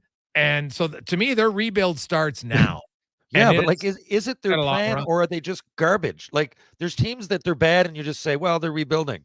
I don't know. Like, I can say that about all the other teams that, Detroit, Buffalo, Montreal, like there's all teams out there that have done it. And for a few years, Chicago did it before they won Pittsburgh. Okay, they're going to be all right in a few. But I don't know. You can say rebuilding because that's a good word to use with teams that are losing, but they don't have anything to build with. I think they're just horrible. Yeah. Hey, that's fair, man. That is it's totally fair. You're right. They never committed to the rebuild. They re-signed Thomas Hertl. God. At what was that, in March of 2022? That's when it should have started. They should have said, okay, we're trading him. We're going to get some assets. Then we're going to move out Carlson. Then we're going to try to move out Couture. Because here's the thing. So right now you've got Couture and Hurdle. Now, Marc-Edouard Vlasic, no one's trading for him. Like, no one's even taking him at half of his cost. There's no chance. So they might just have to bite the bullet on him. But you have Thomas Hurdle, who's an 8.135 cap hit. This is the, his contract starts. This is year 2, I think it is. And Logan Couture has 3 years left after this.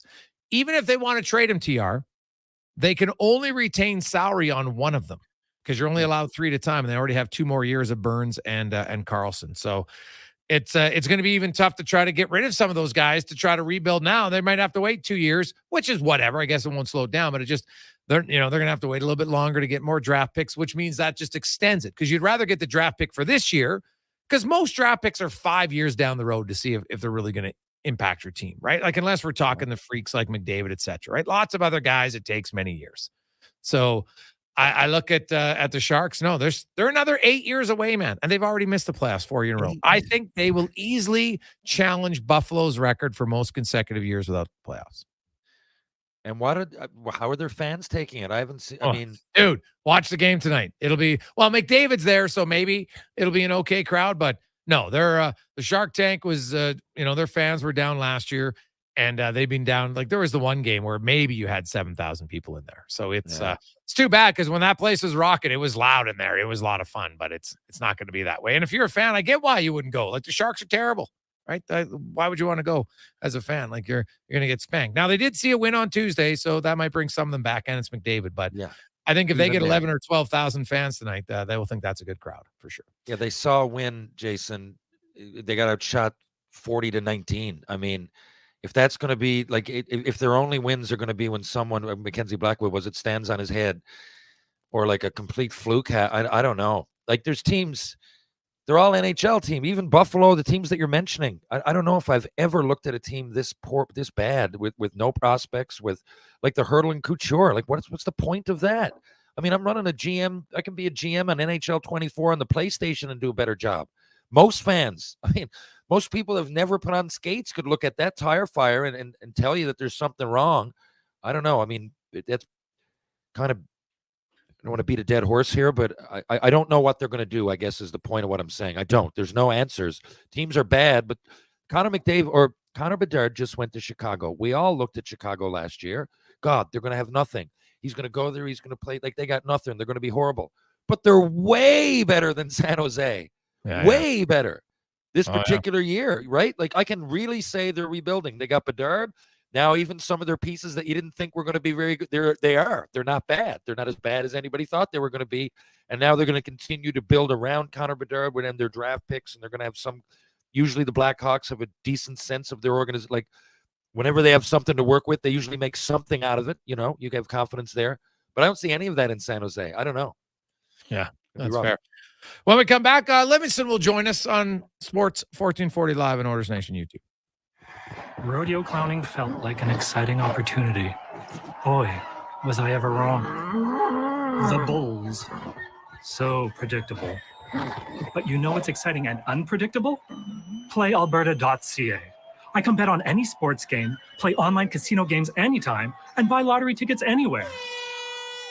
PlayAlberta.ca. Go all in on excitement. Sign up today and get over $100 in welcome bonuses. Remember, if you gamble, use your game sense. When you hand deliver a hamper to a family in need, everyone's heart fills with joy. Be part of the Holiday Hamper Program, a charitable experience unlike anything in Edmonton. Sign up to adopt a local family, fill a hamper with food and gifts, then bring it to their door and see the difference you're making firsthand. With the rising cost of living impacting so many families, the need has never been greater. Sign up for the Holiday Hamper Program today at holidayhamper.ca. Christensen Communities, the name in active adult living. Enjoy retirement living without compromise. At Christensen, we understand that each lifestyle is unique. We are committed to providing choice through optional dining, personal services, recreation programs, and care plans to suit your current and future needs. Enjoy maintenance-free living and build new friendships in a safe, independent community. Large suites with full kitchens and in-suite laundry, on-site amenities, and so much more. Find out more today about our communities across the province at cdlhomes.com. Edmonton's premium live music and party venue is On the Rocks. Check out Bingo Tunes on Monday. Perform on the best stage in town with karaoke on Wednesdays. Learn how to salsa with Salsa Rocks on Thursdays. And every weekend, OTR goes live. With your favorite bands on the OTR stage and DJ Kenny K. For everything that's going on at On the Rocks, give us a follow. Facebook, Instagram, or Twitter. At On the Rocks, EDM. Eat well, party hard. On the Rocks. On the Rocks. On the Rocks. Open every day till 2 a.m. Hey, sports fans, we've got a clear choice for you. At Crystal Glass, we provide customers with the perfect glass for any job. From home to auto and even commercial, installation or repairs, we're your team. Call 310 Glass or visit crystalglass.ca. Crystal Glass. Legacy Heating and Cooling is sounding the call. Don't struggle through winter with a furnace you can't trust. For maintenance before winter strikes, call Legacy. Call Legacy. For furnace tune-ups and repairs to give peace of mind, call Legacy. Call Legacy. Or to scrap your old furnace for a brand new high-efficiency one, call Legacy. Call Legacy. And with no payments, no interest for 1 year on your new furnace, it's gotta be Legacy Heating and Cooling. It's simply the best time to buy. The Black Friday event is on right now at Volvo Cars Edmonton. You'll save up to a game-changing $7,500 off your purchase or finance as low as 1.49%. Choose from a winning selection of 2023 cars and SUVs like the sleek S60 or the roomy and comfortable XC60s and 90s. Black Friday is on now at Volvo Cars Edmonton, Canada's only 12-time Volvo Excellence Award winner. Visit 1205 101st Street Southwest or chat online at volvocarsedmonton.com. There's nothing like having a little skin in the game to make things interesting. But when a little skin becomes more than you can afford to lose, it's time to take a break from sports betting. Set a budget and stick to it. If you gamble, use your game sense. Black Friday early deals are on now at Canadian Tire. And for today only, Triangle Rewards members collect 20 times bonus CT money when they spend $150 pre-tax. Value that adds up at Canadian Tire. Qualifying purchases. Conditions apply. What's better than getting a delicious McMuffin and a medium premium roast coffee? Getting a delicious McMuffin and a medium premium roast coffee for only $4 plus tax. It's your favorite McDonald's breakfast for less. What's better than that? For a limited time at participating McDonald's in Canada, prices exclude delivery.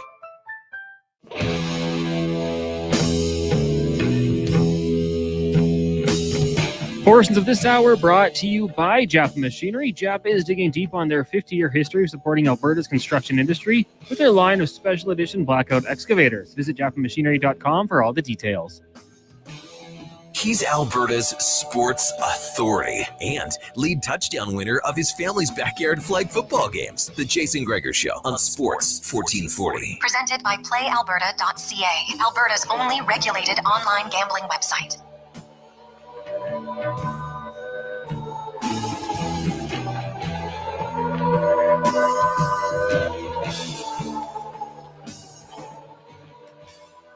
Jason Gregor, Terry Ryan, back with you on Sports 1440 live on Oilers Nation YouTube. A lot of text flying in on our Jiffy Lube inbox,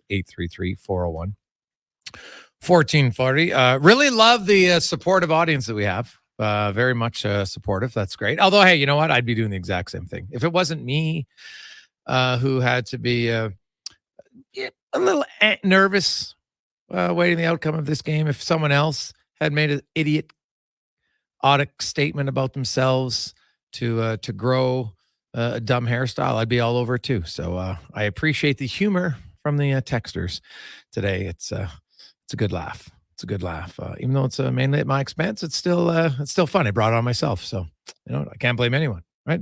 Like I tell the other players, look in the mirror when you make a dumb decision defensively. Well, that's what I have to do, look in the mirror. Made a dumb decision on the air. It happens. Let's get to the racing report now, brought to you by Can Torque as they continue developing tools, and they're excited to announce their newest design, the battery-powered nut runners, 4 models from 500 to 3,000 foot-pounds with more on the way. Check it out at cantorque.com. As always, once again, Colin Livingston joins us in studio here in the Ewell studios, and Colin, hey, no shortage of things going on in the racing world, but I do want to talk about, it was kind of unique in F1 because of just when the race starts, you got Stroll and Alonso, and they're third and fourth. It was kind of it was the best weekend they had setting up. But then off the start, it was just like, man, their cars weren't close and they just got dominated. So how does it change that quickly? Well, I mean, the start of that race was something beyond strange because, for anyone who didn't watch it, Ferrari Charles Leclerc didn't make the start. He was the pole sitter, and his car had a mechanical failure that caused his car to spin. He fenced it on the formation lap, so he was taken out. Then at the green flag, Kevin Magnussen pinched up on Alex Albon, which pinched up onto Hülkenberg, which spun Albon into Magnussen, wiped those two guys out. And in the resulting crash, a tire comes off, hits Daniel Ricciardo's rear wing. And I think the same tire hit Piastri's rear wing, like broke their wings off. Piastri's floor was destroyed. Now, we've talked a bit about the red flag and being able to repair cars. Yeah. Now, the one exception has to be on the opening lap. Because you're taken out of the race. It's not your fault. Okay, fine. Yeah. So that was kind of cool. They thrashed on those cars. Didn't get them great, but got those two, Danny Ricciardo and Piastri, got them back into the race. Never really a factor, which was a shame because Ricciardo's had such a good run and their car was pretty good. And the McLaren was unbelievably good. Yeah, I mean, the Aston Martin was actually surprisingly quick. Like, they maybe didn't have the best start, but I mean, Alonso was able to hold off Perez. He was able to hold off the Red Bull like that, in the hands of Max Verstappen. That car won by 8 seconds easily. Anytime that Lando Norris decided that he was going to try and put a push onto Verstappen just said, he extended a middle finger. He turned a second a lap faster than what Lando did. And, then they just kind of played that game of managing the tires. So that was kind of cool. But the fact that Perez couldn't overtake Alonso was equal parts. Alonso is so good at defending, isn't he? That was the best Alonso has ever driven.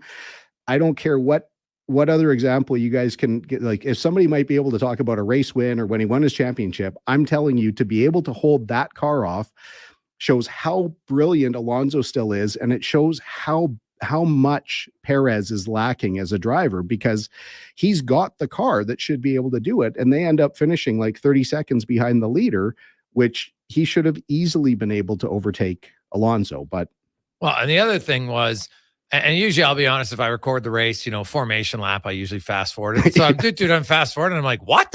Stop, rewind. And, his hydraulics go down and, you see Leclerc and he's in the car. Why?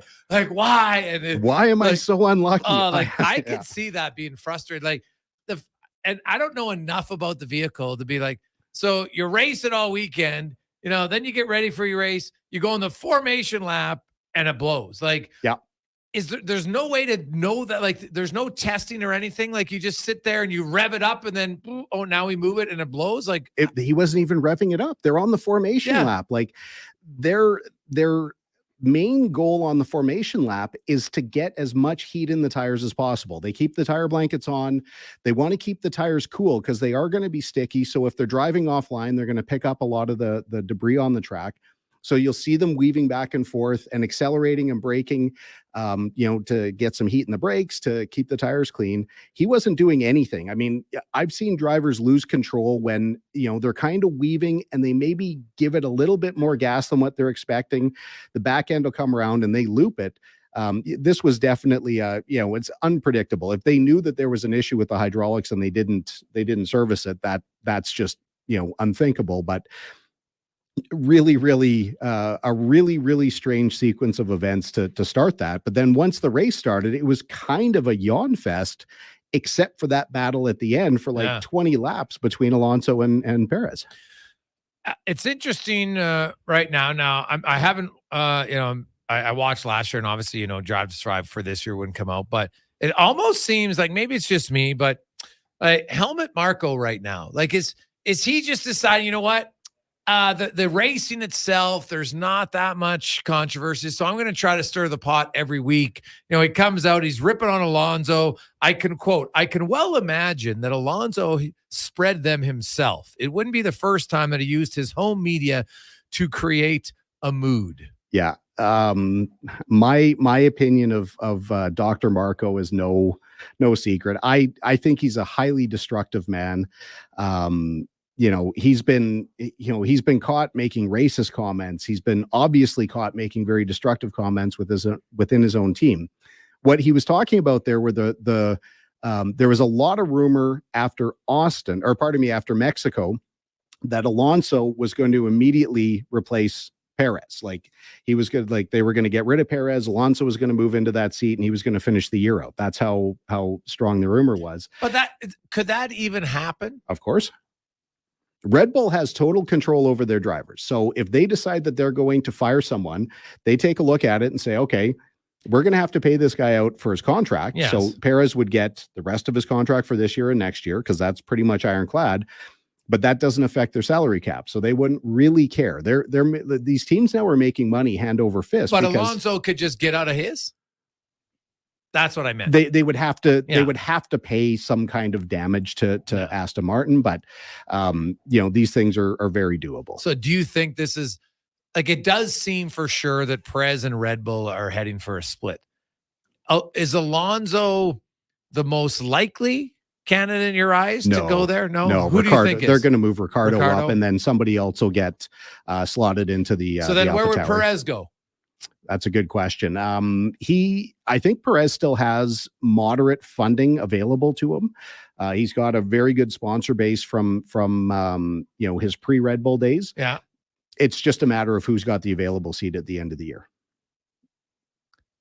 Is there any chance that they say goodbye to Stroll? Or is that like no chance? If they do, it will be phrased that he's chosen to retire, because they won't ever make it look like, the glory boy. So he wouldn't go race anywhere else. He would literally, it's either all or nothing. You think he's since, and somebody might be able to correct me if I'm wrong, but he has never raced for a team that wasn't either 100% sponsored by his dad or owned by his father. Oh, okay.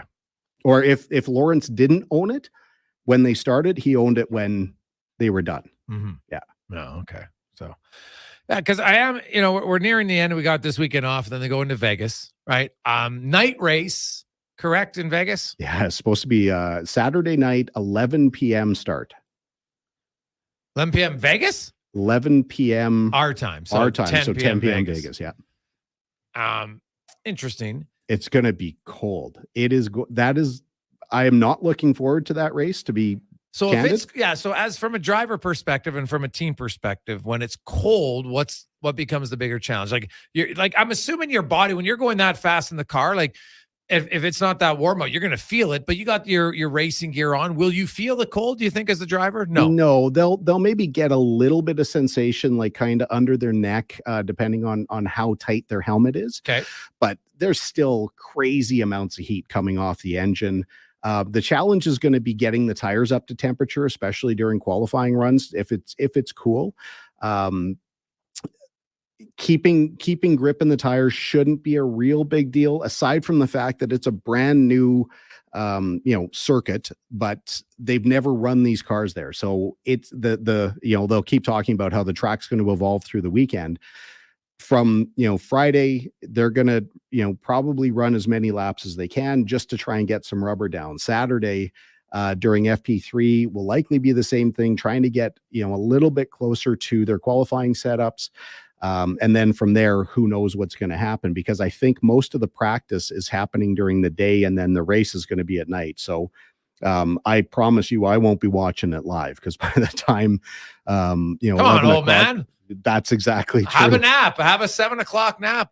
Bust it up. No, to watch these guys run around, like these street courses, to me are not interesting at all, with the exception of Baku. I couldn't care less about watching. And this is the third race in the States. They've got way too many. I'm more interested. I spent most of my day today watching the SCUSA Supernats from Las Vegas, the go-kart event that's running in the parking lot What at is Las it called? Vegas. The SCUSA? SCUSA Supercarts USA. Oh, okay. SCUSA. SCUSA me.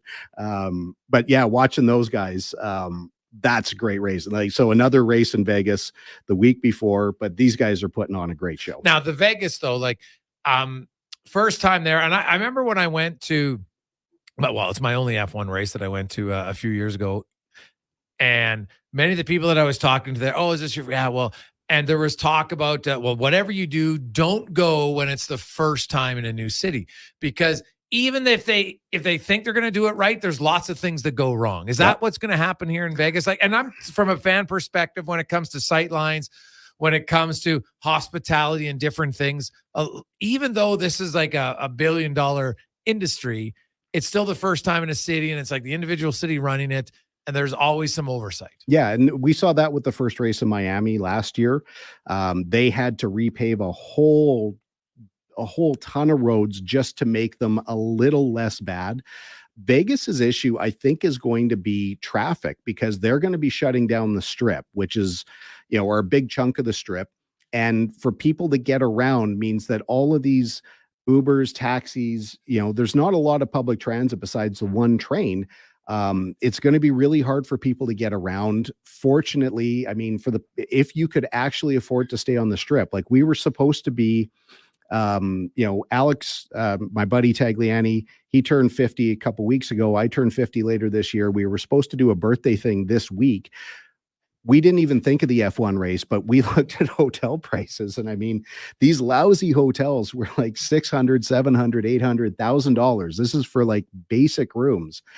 So if you were actually able to stay on the Strip, I guess you can probably afford to, to get your way around. But that's all going to be secondary. I just don't think the race itself is going to be that great. And then, these guys have to pack up, and then immediately they'll be in Abu Dhabi the next week, where, that always seems to be a great venue. Great stuff, Colin. We will set up Vegas, and I'm sure there'll be some interesting stories coming out of Vegas next week. Have a good one. Thanks, boys. That is Colin Livingston in the Racing Report, brought to you by Can Torque. When we come back, we will be joined. TR will rejoin the show. He had some commitments that he had to get to there, but we're happy to have him back. After, also, we will get to the con man. We are also going to talk Help Your Neighbor. Somebody's going to qualify for a brand new high efficiency furnace. We will hear from Jay Woodcroft, a few other members of the Edmonton Oilers, as they look to end a 3-game losing streak. The Oilers have only won once in their last 8 games. They are hoping that the 32nd place San Jose Sharks are the team that can help them end that slide. But first, let's get to the con man and a Sports 1440 update, brought to you by Fountain Tire. And their Road Ready sales event is on right now, where you can save up to $225 on select tires and get an additional $50 off when you book any service until December 16th. Book your appointment today at fountaintire.com. Some restrictions apply.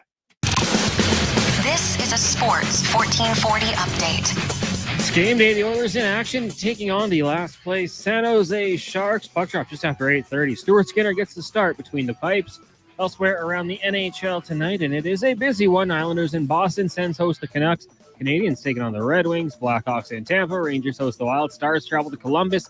Coyotes are in St. Louis. Jets host the Preds. Kraken take on the Colorado Avalanche. They'll do so without forward Jordan Eberle, who will miss tonight's game after suffering a cut to the leg during practice yesterday. He's listed as day-to-day going forward. You've also got the Kings taking on the Penguins. Off the ice, the Calgary Flames have recalled goaltender Dustin Wolf from the AHL's Calgary Wranglers in 6 games this season. Wolf has a record of 5-1 with a .924 save percentage. Week 10 in the NFL kicks off tonight with the Bears taking on the Panthers. You can join Brandon Douglas out in Spruce Grove at the Canadian Brewhouse for your chance to qualify for a trip for 2 to the Super Bowl in Las Vegas. In the NBA, 2 games on the schedule. Pacers host the Bucks at 5, then at 7:30 it's the Hawks in Orlando taking on the Magic. Coming up in hour 3 of the Jason Gregor Show, we'll hear another edition of Ryan's Rant, as well as qualify someone else for Help Your Neighbor, plus another edition of 5 Questions. I'm Connor Halley. This has been a Sports 1440 update. Sports 1440, a Stingray radio station. CKJR broadcasts from West Edmonton Mall and Wetaskiwin. Download the free Stingray music app and listen wherever you go. Building or renovating, you want to work with someone who sees and understands your vision. BIE Engineering is a family-owned, experienced structural engineering consulting firm serving commercial and residential clients in Edmonton and surrounding area. Homeowner or large company, they'll work with you to help see your ideas through. BIE Engineering can help prevent problems, deliver solutions, and minimize your risk. BIE Engineering. Request a quote for your project today. Visit bieeng.com. At The Brick, we're not just proud of this city and its rich sports history. We're proud partners of it. The Brick started right here in Edmonton over 50 years ago. And when we're not cheering on the Oilers and Oil Kings live at the game, or the Edmonton Elks under the bright stadium lights, we're in our stores, providing everything you need to cheer them on in your home. The Brick, supporting Edmonton sports teams and fans since 1971, saving you more. With sport and group events returning, are you looking for safe and professional travel options? Look no further than Silent Rides, one of Alberta's premier bus charter companies. Whether your group is big or small, Silent Rides has you covered. We offer state-of-the-art motor coaches, first-class service, and affordable rates. Get your quote today. For more information, contact Ted Nakamura at 780-940-0880 or visit silentrides.ca. The job isn't done until the last load is hauled, and having a semi-trailer out of commission is not an option.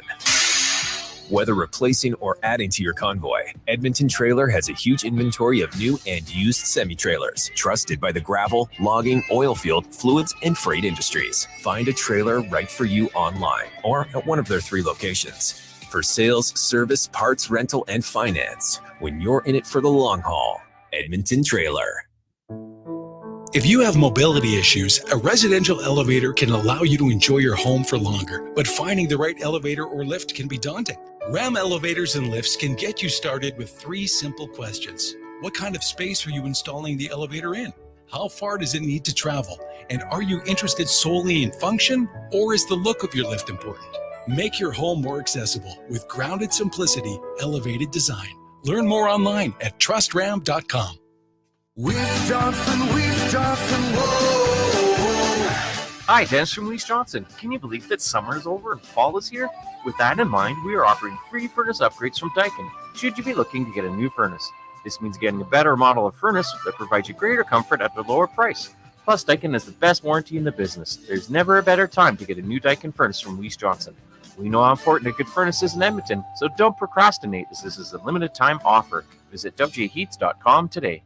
It's going to be a long, expensive battle. It's a terrible process for the kids. Even when it's the best option for everyone, people are afraid to get a divorce. Listen, you don't have to be afraid. Hi, I'm Shannon Gunn Emery. At Gun Law Group, we promote collaborative family law, where both parties get representation, but we all work together for the benefit of everyone involved. For a more collaborative option, contact Gun Law Group at gunnlawgroup.ca. That's gunnlawgroup.ca. Full service provider of heavy haul transportation and rigging at the highest level. Next Gen Transportation.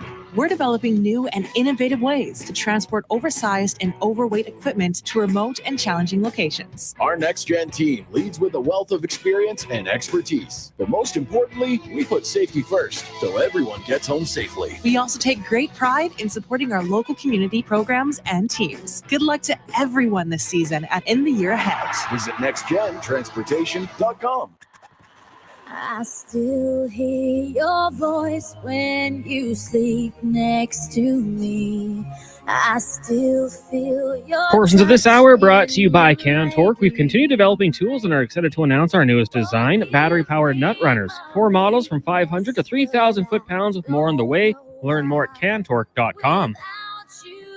He's Alberta's sports authority and lead touchdown winner of his family's backyard flag football games. The Jason Gregor Show on Sports 1440. Presented by PlayAlberta.ca, Alberta's only regulated online gambling website.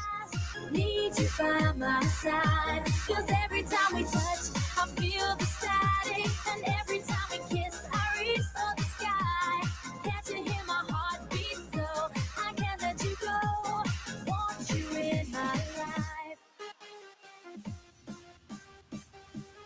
It is game day on Sports 1440 live on Oilers Nation YouTube. How are you? Jason Gregor Show, presented by PlayAlberta.ca, where get in the action. Oilers are still heavy favored. Come on, dare to dream. Dare to dream. The losing streak could end tonight. And more important, on a selfish note, I would be able to, not have to grow out the Costanza, Leahy type of hairstyle, which, let's be honest, I don't think is going to be a good look. I know many of you think it would be a great look to laugh at. I get the humor. Like I've said, if it wasn't me, I'd agree with you. A few of my friends, though, I'm not, I'm questioning the level of our friendship after the text message, and some of the listeners, very hurtful stuff.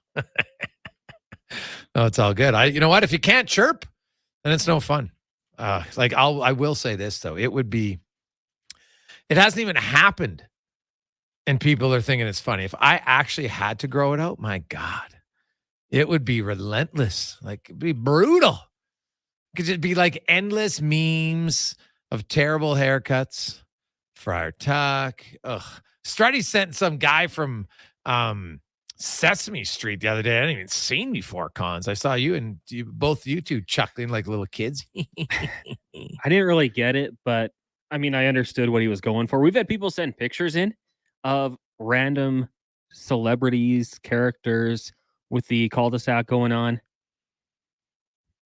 You know what, Greg? I think when the Oilers win tonight, you should just reward yourself with a nice clean shave. Come in fresh tomorrow. Oh, maybe I should go. Like, where's the best place to get like a blade cut? Because I always just shave it myself. Might have to celebrate. Yeah. I mean, I have to talk to Moster, see what's happening out there. Well, there's probably a few good barber places. Somebody would recommend one. I think where's the parlor? I think the parlor does it too. Right, to where Tommy got his perm. Oh yeah, that'd be a classy spot for it. Yeah, probably too classy for me. Have a little cocktail while you're there, we shave my head, sure. When it starts to get the razor on your neck, I'm like, I'm not sure I'm drinking at that point. Yeah, just be sitting still. Didn't care. Yeah, Terry Ryan, of course, back with us. Got his internet stuff all reset up. TR, that's good. Are you gonna have to go Shoresy on the IT guy? What's happening? Yeah, well, I'm not sure if it's fixed. I hope so, but I think I'm gonna do the future shows from. I know some locals here now. I've been here a few times, and I'm just gonna do it from one of their places because I can see I'm in a hotel. It looks good, like it's telling me it's good, but it certainly doesn't feel that way. It's kind of like the Oilers season, TRA. Yeah, it's telling you it's going to be good, but it hasn't played out that way, eh? Symbolic. Yeah, that was unintended, but yeah, you're right. Very, very much so. For sure. We are going to get to Help Your Neighbor coming up later on this hour, as one of you is going to qualify to win all sorts of tickets and great prizes. But more importantly, you will be able to gift somebody in your inner circle. Pretty sweet gift. So while we wait, let's get to Ryan's rant, brought to you by Action Electrical. 50 years in business. You don't stay 50 years in business without always learning to adapt, grow with the times, and that's what they have done. Of course, now they have a residential and commercial solar division. They can help you out because did you know you can get up to $5,600 in grant free money from the federal government if you're looking to make the change? Find out more at actionelectrical.net. Their phone number is right on the site. It's super easy. They're very helpful, and they can help you out with whatever you need. It's time now for Ryan's Rant with TR. So, I'm sure at least a small part of the audience probably listens to my podcast. And at the end, I have 2 podcasts a week. One I do solo on Tuesday or Wednesday, and then I do one on usually Thursday or Friday with a guest. You were going to be the guest, but we, obviously scheduling. I mean, you're really busy. I honestly don't like asking players during the season or members of the media, or at least current players or members of the media, because I know how busy you are, and I chat, and I don't want anybody forcing. What I'm saying is I respect your space, but we were going to do it with my guest. I always do a segment called Rapid Fire Randoms, and they're just lighter questions, and I figured maybe I could give you the questions I was going to give you a month ago, and Connor can be in on it too if he wants. They're just light fluff. All right, go Fluffy. Let's go, Fluffy. Okay, here we are. So if you had a superpower, what would it be? I would want to be able to predict the future. That's a good one. What do you think, Connor? I like being on the flip side of the questions here. I'd like to fly. I like the ability to fly. Yeah, flying and invisible comes up a lot. Predicting the future outside the box, but you could really do a lot with that. Like, what was that guy in Back to the Future 2? Yeah, I wouldn't do it in negative. I'd want it to do it so we could look and try to. And I get people say, "Wow, you're going to change alter the future." Yeah, but if you're able to alter some of the horrific things, maybe that would be better, right? Like, what if it was something as simple as, "Oh, you know what? Hey, one of those ridiculous school shooters, and you knew it was coming, then you could just go, interfere and stop it." That would be good. I don't think that would really disrupt the future of society. Hey, good point, and I appreciate the thought putting into the answers. Okay. The Oilers lose the next 5 and you go postal and you, I don't know, you murder someone somehow. Now you're going to, it's Texas and you got the death penalty. So you're going to die. You're on death row. What do you pick for your last meal? Last meal. So, well, the great part about your last meal is it doesn't have to be healthy because you got nothing to save it for. So I'm definitely going to start with a big glass of chocolate milk, something I don't drink enough of, but I should. So I'd want a big chocolate milk. Then after, because I drink a lot when I eat, so I'd have a chocolate milk. Then I'd want a huge pint of some sort of local red beer that I've probably never drank before. I like that. Then I am going to have a nice caprese salad. I love caprese salad. I want the cheese, a really good, you need the proper cheese with it. I would ask Vivo to send me their fettuccine, homemade fettuccine, because it's the best pasta I've ever had. It's my favorite all around. So I'd want the Vivo fettuccine. Wow.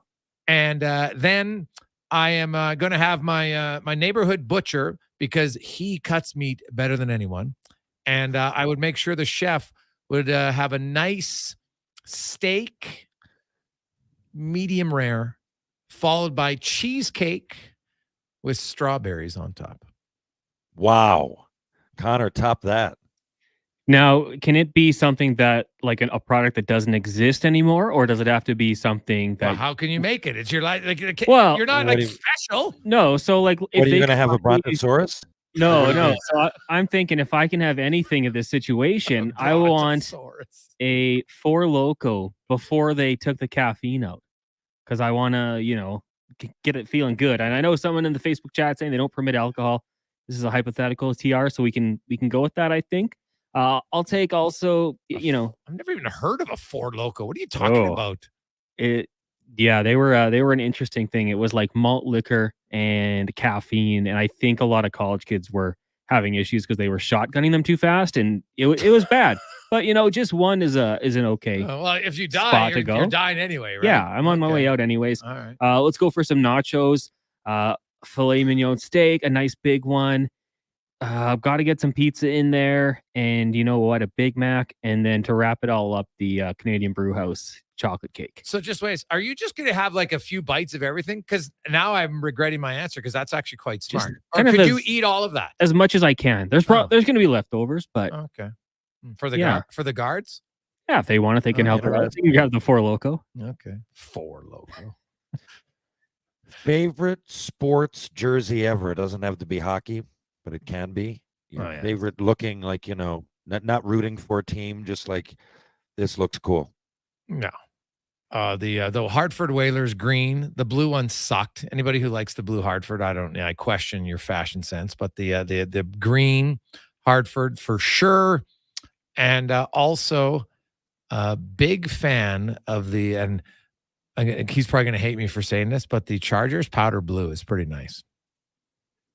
And a football jersey, you can wear you look better in a football jersey, right? Like if you buy a football jersey, you can walk around. It looks better. Like most hockey jersey, when you wear it, it's all baggy and stuff. Like it just doesn't look as good as a football jersey. Yeah, I mean, I'll agree with you on the Chargers powder blue. Always a good look. And then how about the Rangers Lady Liberty? I'm a big fan of that one as well. Go 34. Yeah, interesting. What goes on a perfect pizza? We have homemade pizza every Friday, but if I'm ordering from Papa John's, I do like I like all meat for sure. But I'll say I've become a big fan of shrimp and pesto.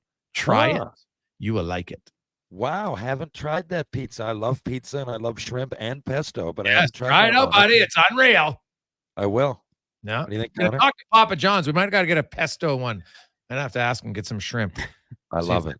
I often put the pesto in my pasta. Just go with that and a little bit of oil. I love it. So good. For me, I'm much more basic. I like a good pepperoni and bacon. Just very simple, not too messy. Pepperoni and bacon from Papa John's. That's got to be the go-to. You can take a time machine anywhere for a day. Where would you go? Of course, it doesn't have to be in the past. It can be. Oh, yeah. Well, 100%. I know where I'm going without question. I'm going back to 1999 so I can have a beer with my father. Great answer. I was thinking that for my grandparents, I'd love to catch up, but also can I like come back in a moment's notice? Yes. So I want to go to like the end of time when the world's about to blow up and then just see what happens and then snap out and come back to modern day. Interesting. You know, See what happens. of all these questions, probably like 20% I ask everybody, like superpower death row meal. And I ask that question and I've never heard that answer to the end of time. So you can snap that. There you go. That is thinking outside the box, I suppose. Okay. You got to give one of these things up forever. Pizza and pasta or steak and salmon? Oh, God. As a duo? Yes. No, not as a duo. I mean, steak, I don't know why I threw salmon in. People a lot of people enjoy it, but steak would be the big one because you're never having steak again. Or pizza and pasta. I can answer easily. I don't like seafood, so steak and salmon would have to go, or salmon by itself. How do you not like No, there's no by itself. So we can just say steak. Salmon got nothing to do with this thing Oh, for you. probably still steak. I have steak less than I have pizza and pasta, so Okay. I love steak. Yeah, I'm probably going the same direction just because I don't eat red meat as much anymore. Sucks. Yeah, I hear you there. Okay, so You got one more question. One more question. Okay. Yeah. All-time team. You got to pick 3 forwards, 2D, and a goalie, except nobody named Gretzky or Lemieux or Howe, and you can't take any Montreal Canadiens. Oh, it's good. I wouldn't take any of them anyway. No, I'm kidding. So I would take then. Now, is this to win or is this like in a hypothetical world? They're all in their prime. I only say Canadians because if you go back, like it seems like Rocket Richard and Bellevaux and Waugh, there's so many Canadians, and I mean it's almost as many Oilers for their shorter history. Yeah, but and I'm sure you guys are going to pick 5 Oilers, but you got to beat this game. Like say I get a computer team and you do, you can put anything and it's going to be AI is going to play it out. They're all 28 years old and they're prime. Okay, I'll take Hasek in goal. I will take Nick Lidstrom, Paul Coffey, because he dominated in the 80s and he sure as hell could play in this era. Yeah. On defense and up front, I'm going to have Mark Messier, man. He can kill penalties, he can fight, he can score, he can do everything. So Messier's on my team for sure. He's going to be the power winger even, playing with McDavid, but he'll take the key draws. And then I will have the Russian Rocket. Okay, interesting squad. What do you think, Connor? Okay, off the top of my, and we're going in the prime, so I'm going to have Eric Lindros on my up front there. I'm going to flank him with, let's say, Yager and Yzerman. Can I do that? Can I do like? Yeah, forwards or forwards. Okay, defensively, I'll go Chris Pronger and Paul Coffey, and then I'll take Martin Brodeur between the pipes. I love it. Messier's taking out Lindros first shift. We're winning. He's in his prime. I love that you both pick Coffee. A lot of people don't. I ask that one to everybody too. And a lot of people don't take coffee. I'm like, didn't he have 48 goals one year? 40. If it wasn't, it was 49. Yeah, 48. It's NHL record. Yeah. Yeah, God, my goodness. I don't care when you're playing, guys. I don't care if you're playing on a Pee-wee goalie. I don't care. I don't care what era. That is crazy that a defenseman got 48 goals. That's just wild. At 48 one year, and I think he had 40. He had 40 another year, or 41 or something stupid. So I love it. When we return, we will hear for Help Your Neighbor, and also we got Jay Woodcroft coming up. Spec, of course, the orders are in San Jose tonight. Really busy slate in the National Hockey League. There's also the Thursday nighter in the National Football League, if that so intrigues you. Probably not, because it's Carolina and Chicago. Kind of a Doug's breakfast of a Thursday nighter. And NBA, are the Raptors waking up? We'll get to all that and more on the Gregor Show, presented by PlayAlberta.ca. There's two seasons in Alberta, winter and construction. During these days of traffic barricades and slower commutes, GS Construction reminds you those crews are improving our communities. They're rehabilitating and upgrading Edmonton's infrastructure all across the city. When you see the barricades and run into a traffic backup, remember, the crews are there to help. Drive slow and be patient. Help make our city better and join the GS Construction team. See what they're hiring for on Indeed.com. GS Construction, laying the groundwork for your community since 1974. Storm chasing sounds exciting. Most days, though, it's a lot of standing in the rain. But you know what's exciting and dry? PlayAlberta.ca.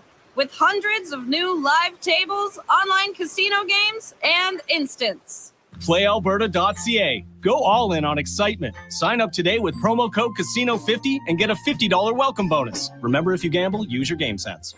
Christensen Communities, the name in active adult living. Enjoy retirement living without compromise. At Christensen, we understand that each lifestyle is unique. We are committed to providing choice through optional dining, personal services, recreation programs, and care plans to suit your current and future needs. Enjoy maintenance-free living and build new friendships in a safe, independent community. Large suites with full kitchens and in-suite laundry, on-site amenities, and so much more. Find out more today about our communities across the province at cdlhomes.com.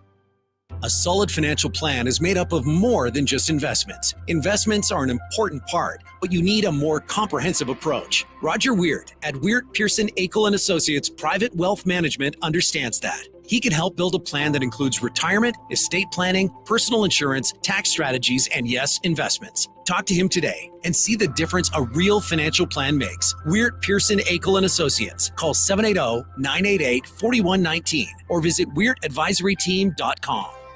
Excavators, loaders, lifts, compaction equipment, and more. Find the XCMG construction equipment you need. Available for rental or sale at Japa Machinery Group. Japa, helping build Alberta from the ground up for 50 years. Visit japamachinery.com. At The Brick, we're not just proud of this city and its rich sports history. We're proud partners of it. The Brick started right here in Edmonton over 50 years ago. And when we're not cheering on the Oilers and Oil Kings live at the game, or the Edmonton Elks under the bright stadium lights, we're in our stores, providing everything you need to cheer them on in your home. The Brick, supporting Edmonton sports teams and fans since 1971, saving you more. What's better than getting a delicious McMuffin and a medium premium roast coffee? Getting a delicious McMuffin and a medium premium roast coffee for only $4 plus tax. It's your favorite McDonald's breakfast for less. What's better than that? For a limited time at participating McDonald's in Canada, prices exclude delivery. Denim Ford's roots run deep in the history of Central Alberta. Like always, you can experience the same honest pricing and honest service that you've come to expect from all of us at Denim Ford for the past 65 years. Denim Ford is proud to be Canada's only 50-time President award-winning dealership in customer satisfaction, treating every customer like family. Visit Denim Ford on the world-famous Wetaskiwin Auto Mile or from home at denimford.ca. It's fall, and the leaves are gonna fall. But with the Lawnmower Hospital, you're ready with one of the most powerful backpack blowers on the market, the Echo PB9010T. It makes clearing the yard a breeze, and Echo chainsaws provide power and durability to take on anything tougher. And if you're looking to clean up snow commercially this winter, fleet programs are available. Ask in store. Visit lawnmowerhosp.com.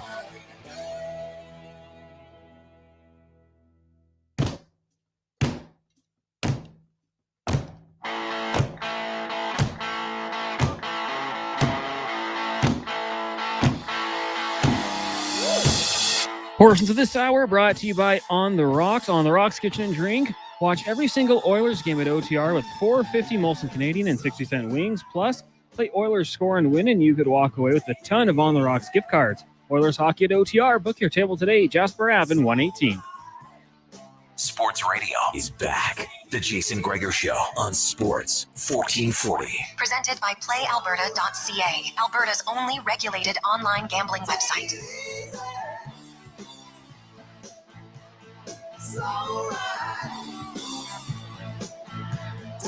4:30, Sports 1440. Darcy with a great text in our Jiffy Lube inbox. Hey, Gregor, I can't believe you said you wouldn't just want to go back to Monday so you could rescind the Leahy comment. Darcy, that's very true. That would have been a short trip, but God, it would have been worth it. Oh, just go back a few days and, Terry wouldn't, no one would hear me say it. It would be unbelievable. It would be great stuff. So we'll see where it goes. Now it is time for Help Your Neighbor, brought to you by Legacy Heating and Cooling, home of the no payments, no interest for 1 year on your furnace. But right now, the big deal is they are going to gift someone in your circle a brand new high-efficiency Goodman furnace. Comes with all the inspection fees, comes with a thermostat, comes with 5-year parts warranty, 5-year labor warranty, 10-year parts. I got that backwards. It's one or the other. I got to look it up. It's one of the two. Which one is it? 5-year labor, 10-year parts, and the lifetime heat exchanger warranty. They'll also remove the old furnace, put in the new one. It's going to be unreal. You, for qualifying today, will win one of the exclusive Sports 1440 hats. You'll go into the draw. And if your name is drawn, then you get to, of course, gift the furnace to someone. But you will win a few prizes for yourself. The order seats down low, great seats where the orders attack twice on Friday, December 8th. Nothing like kicking off your weekend. And you'll have the chance to get the Google Nest installed or the Ecobee Smart Thermostat, courtesy of Legacy Heating and Cooling. And after today, we only have 6 days left to qualify. So today, again, we will go with very simple. Anybody can qualify. We're in no rush. We'll give you 5 minutes for anybody who's listening online or listening on the app. They're like, hey, it's a delay. I can't win right away. Don't worry. Don't you worry. So, in the spirit of today, you text in, make sure you have your name on the text, and Costanza. All right? Hope I don't have to call or wear the Costanza for a long time, but Costanza and your name. And that means you will go in. Now, remember also, while you're doing this, think of, do you know anybody who could use a brand new high-efficiency furnace from Legacy Heating? So, there you go. Hey, Greg, are you feeling nervous? Probably feels like a Game 7 to you. Well, I get excited about Game 7s. I'll admit, I'm not overly riveted. Not excited for this game. Not at all. Like, I'm still confident the Oilers can win. However, when you match the performance of the Sharks goalie, not their team, but their goalie, and the fact that the Oilers have lost games this year when they had 35 shots, 40 shots, 40 shots, 43 shots, and 49 shots. They lost all of those games. And this is the same team that has the 5th most high danger chances generated offensively. But they're 26th in actual goals. Like, the one thing tonight, as much as I know some of you would like to see the loss only for my pain, and I can respect it. I don't like it, but I can respect it. If the Oilers, this is a game where if you get up, you have to be like, we got to crush these guys. And more so, you want to try to get as many players individually getting some offensive confidence. Obviously, as a group, you'd like some defensive confidence, play smart defensively.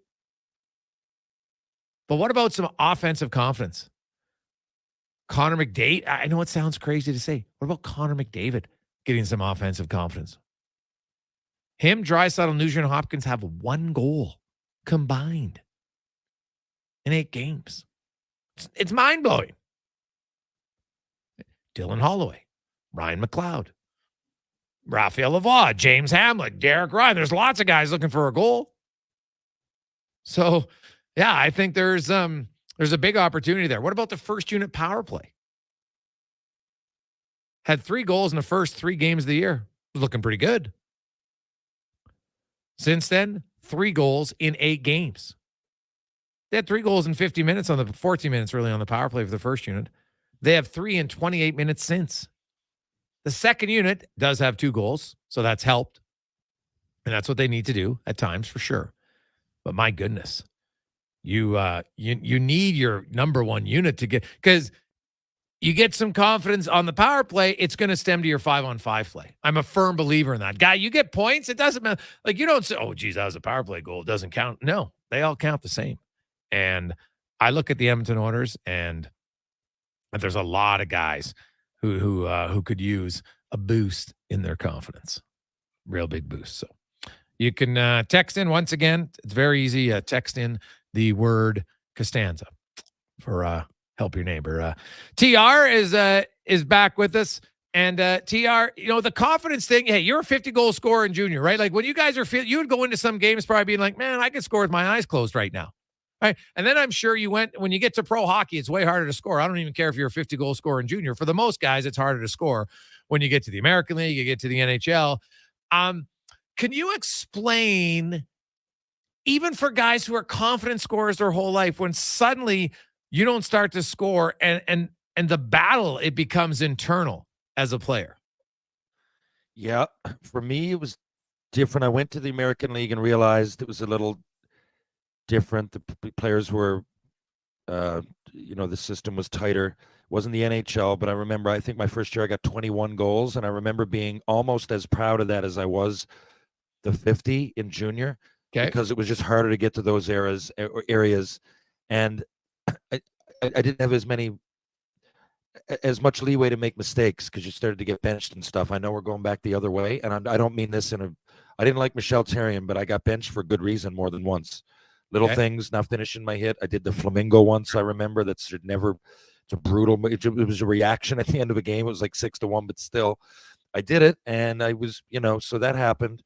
And I just remember being called out more, and like it was harder to get ice time. And so, but now for guys that have been in a certain league, this one being the NHL we're talking about, it's hard to even fathom. You just said, I think, Nugent Hopkins, Draisaitl, and Connor McDavid in 8 games.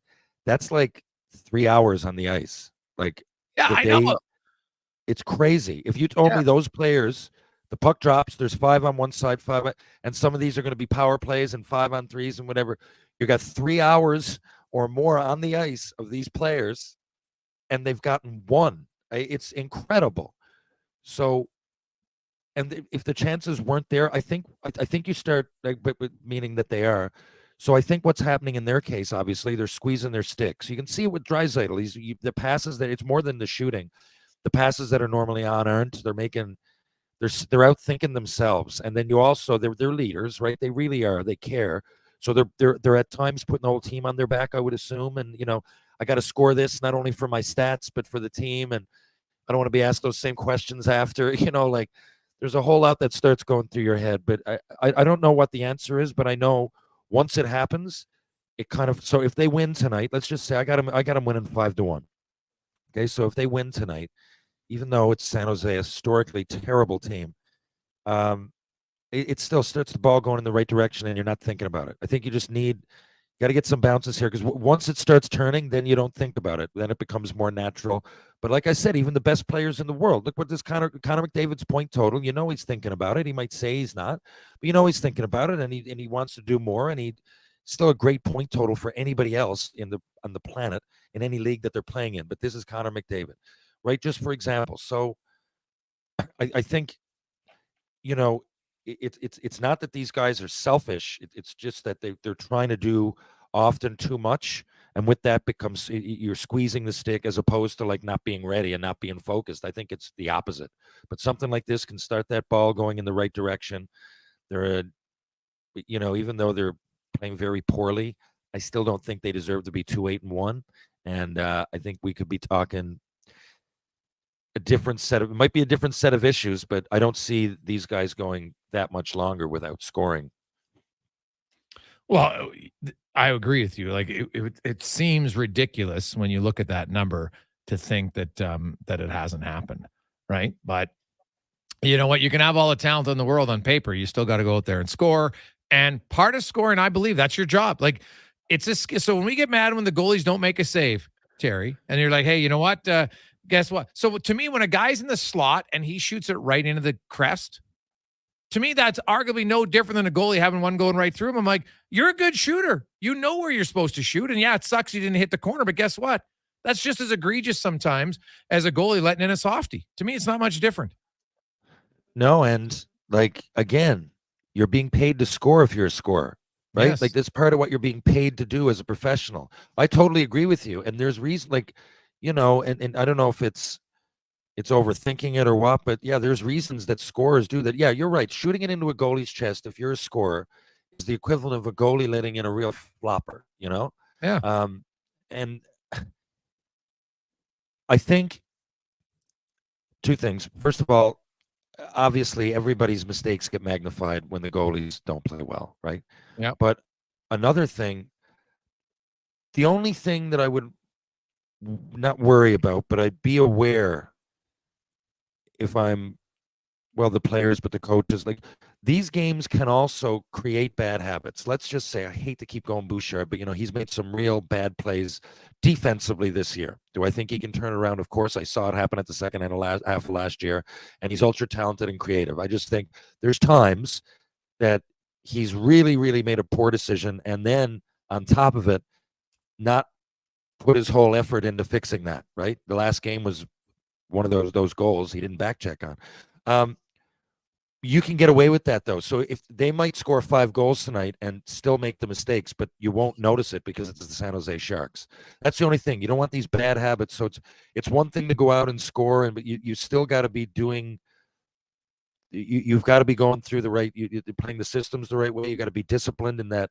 Oh, this is San Jose. I'm just going to try this move. You know what I mean? I'm going to go to this place, and maybe it won't find its way into the back of our net, but it's going to against LA. That's the only thing that I'd be a little bit wary about. But they need to win, right? That's the main thing. 100%. Congratulations, Mike. You have qualified for, Matt, you have qualified for Help Your Neighbor. Matt, how you doing?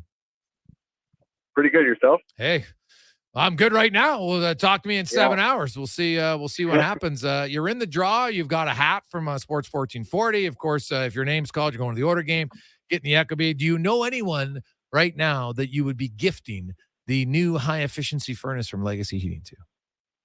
I have somebody in my radar, but I'm not 100% sure yet. Okay. All right. So don't want to say their name too, because, hey, maybe they're listening, so you don't want to give them that, ruin the surprise. So that's totally fair. So, all right. Well, stay on the line. Make sure Connor gets all your information. And Monday the 20th, be sure to be listening in the 4 o'clock hour, because that's when we will announce the winner, and we'll be reaching out to you. Yeah, for sure. Always. All right. There you go. It's that easy.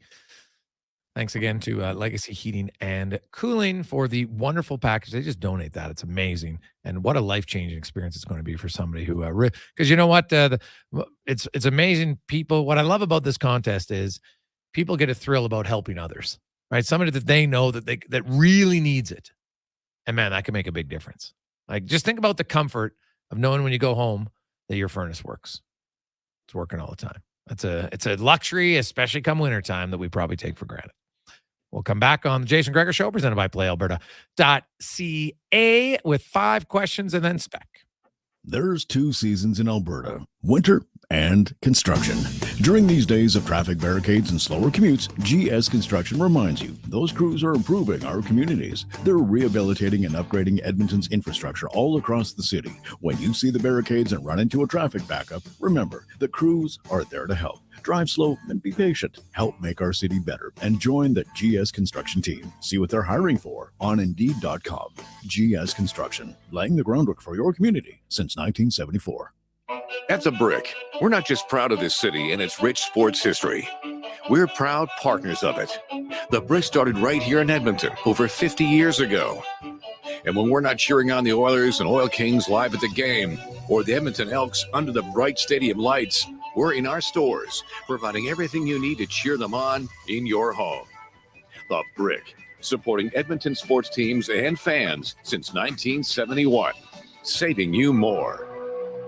Edmonton's premium live music and party venue is On the Rocks. Check out Bingo Tunes on Monday. Perform on the best stage in town with karaoke on Wednesdays. Learn how to salsa with Salsa Rocks on Thursdays. And every weekend, OTR goes live. With your favorite bands on the OTR stage and DJ Kenny K. For everything that's going on at On the Rocks, give us a follow. Facebook, Instagram, or Twitter. At On the Rocks, EDM. Eat well, party hard. On the Rocks. On the Rocks. On the Rocks. Open every day till 2 a.m.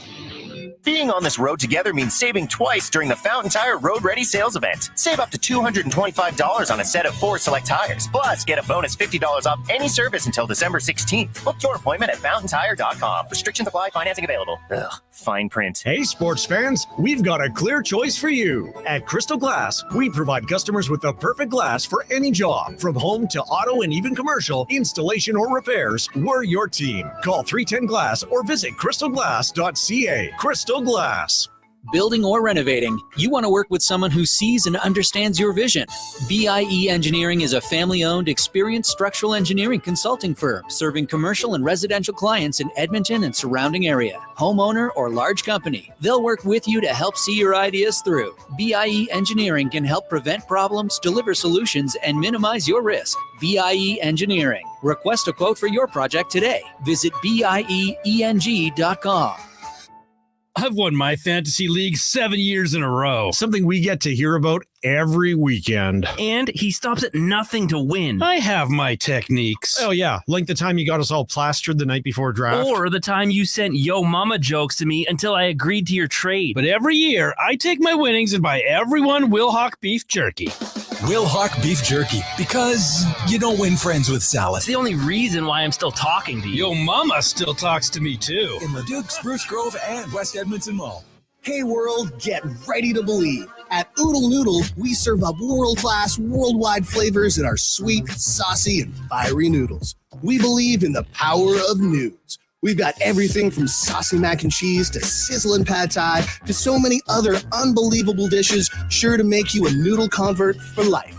You've got to taste them to believe it. Don't be a skeptic. The proof is in the noodles. Check us out at oodlenoodle.ca. Oodle Noodle.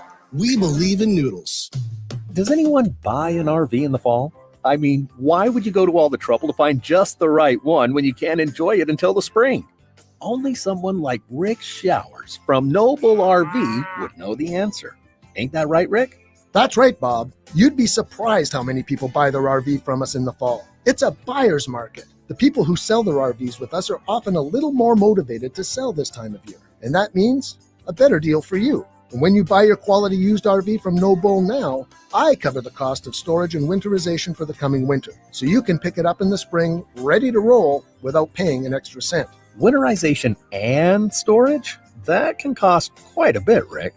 Not when you come to No Bull. Our inventory is constantly changing.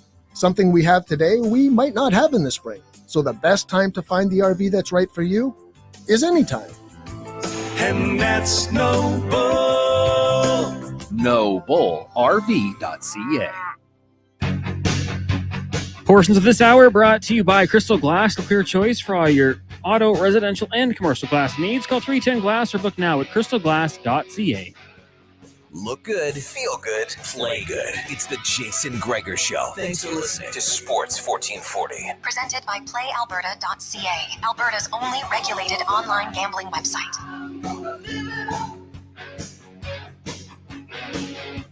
I'm taking the fight, I said I'll never give up. Same tall, I'm young and kind of proud.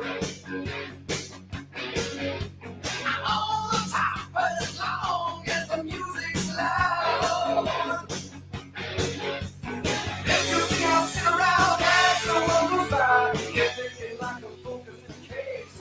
Jason Gregor, Terry Ryan, Connor Halley with you on Sports 1440, coming to you live on Oilers Nation YouTube. You can always get involved. Text us 833-401-1440. We will. We'll see. Well, I can tell you right now. I just we've had a question. Hey guys, what happens if the Oilers lose tonight? Other than me laughing at Gregor, but seriously, what do you think happens to the organization? Whew, it's an interesting question. Not every loss is equal. I think that's fair.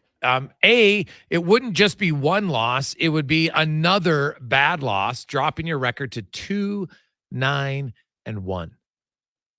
and you would have lost to the team, the only one in the league below you in the standings. A team that every statistical number says isn't that good so far this season. They're dead last in almost every offensive and defensive category at Sportlogic. From shots for, shots against, goals for, goals against, like everything. So, yeah, it's a good question, man. Would you make a coaching change? God, I don't know. You couldn't get any worse than that, but yeah, it's a good question. I don't know. I don't know Jeff Jackson well enough to know how he'd react. What do you like? Let's say you lose tonight, Terry.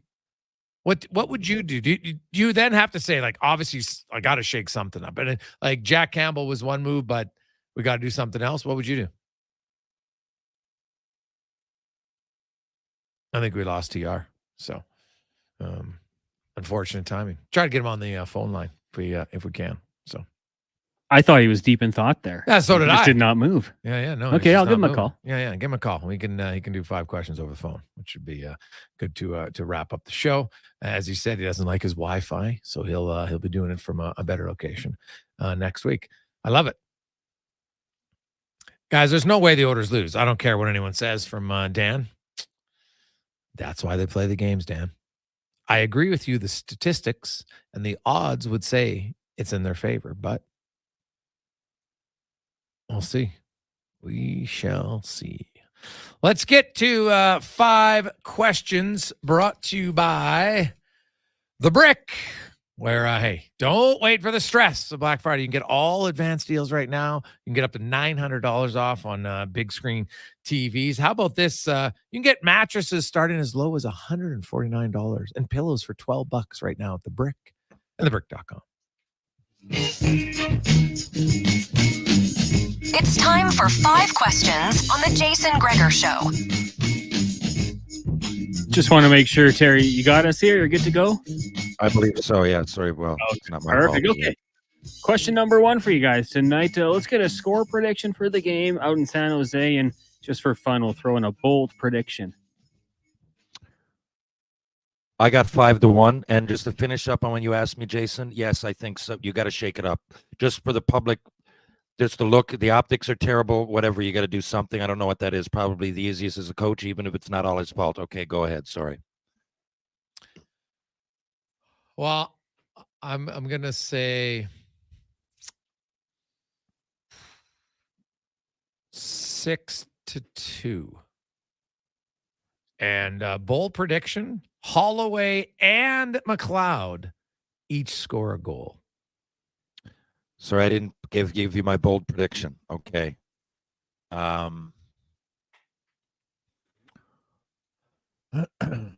bold prediction is that Evan Bouchard gets 4 points.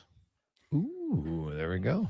Nice. I like it. Question number 2 for you guys. Obviously, Stuart Skinner's going to get the start tonight. But when you look at the backup, Cal Pickard, and potentially when he could get in there, when do you think it could be? If they've got the Kraken on Saturday, and then the Islanders on Monday, and then the Kraken once again Wednesday. Wow, he's got to play one of them because you know what? I know Jack Campbell, by the way, is also starting for Bakersfield tonight. So he'll have Skinner and Campbell both starting on the same night. I don't think Campbell plays 2 games and they bring him back up. Right? I think they're going to want a long run there. So Calvin Pickard's played well. I know it's in the American League, but I don't want him sitting out here for a week or 10 days and then say, okay, now go in. So, the Islanders offense isn't very good, but I'll say the Islander game. I thought it was going to be tonight. So, I mean, I don't know. If Skinner actually loses tonight, it's going to be like immediate. So I don't know if I'm planning each around each particular team. I think it's just like game to game here. What happens, they'll go with the other guy. Listen, what's with Rodriguez? Is he not I just look at stats. I haven't heard anybody bring up his name. Or is he not good enough to bring up? Well, he doesn't have NHL experience. Number one, Pickard's played 116 games. I think they've realized it's a pressure-packed situation here, and Pickard has been the starter. He's played twice as many games down there, so I think that's probably why. See, I would look at it as not a pressure situation because the other guys, you couldn't do any worse than that. And Pickard's numbers, I mean, I just looked, and his numbers aren't, well, I'm just telling you the way I would look at it. But his numbers 930 pretty are good, like in his history of NHL play. So what's the difference? You want to... anyway, clearly I'm in the minority. No, that's fair. People, hey, you're not in the, well, you are in the minority, but people have asked it. And I think it's, that they go with a veteran guy. And maybe the veteran guy's just going to sit here and not play very much. I mean, like maybe we're all wrong. Maybe Stuart Skinner's going to play 8 in a row like Mikko Koskinen did when Mike Smith got injured.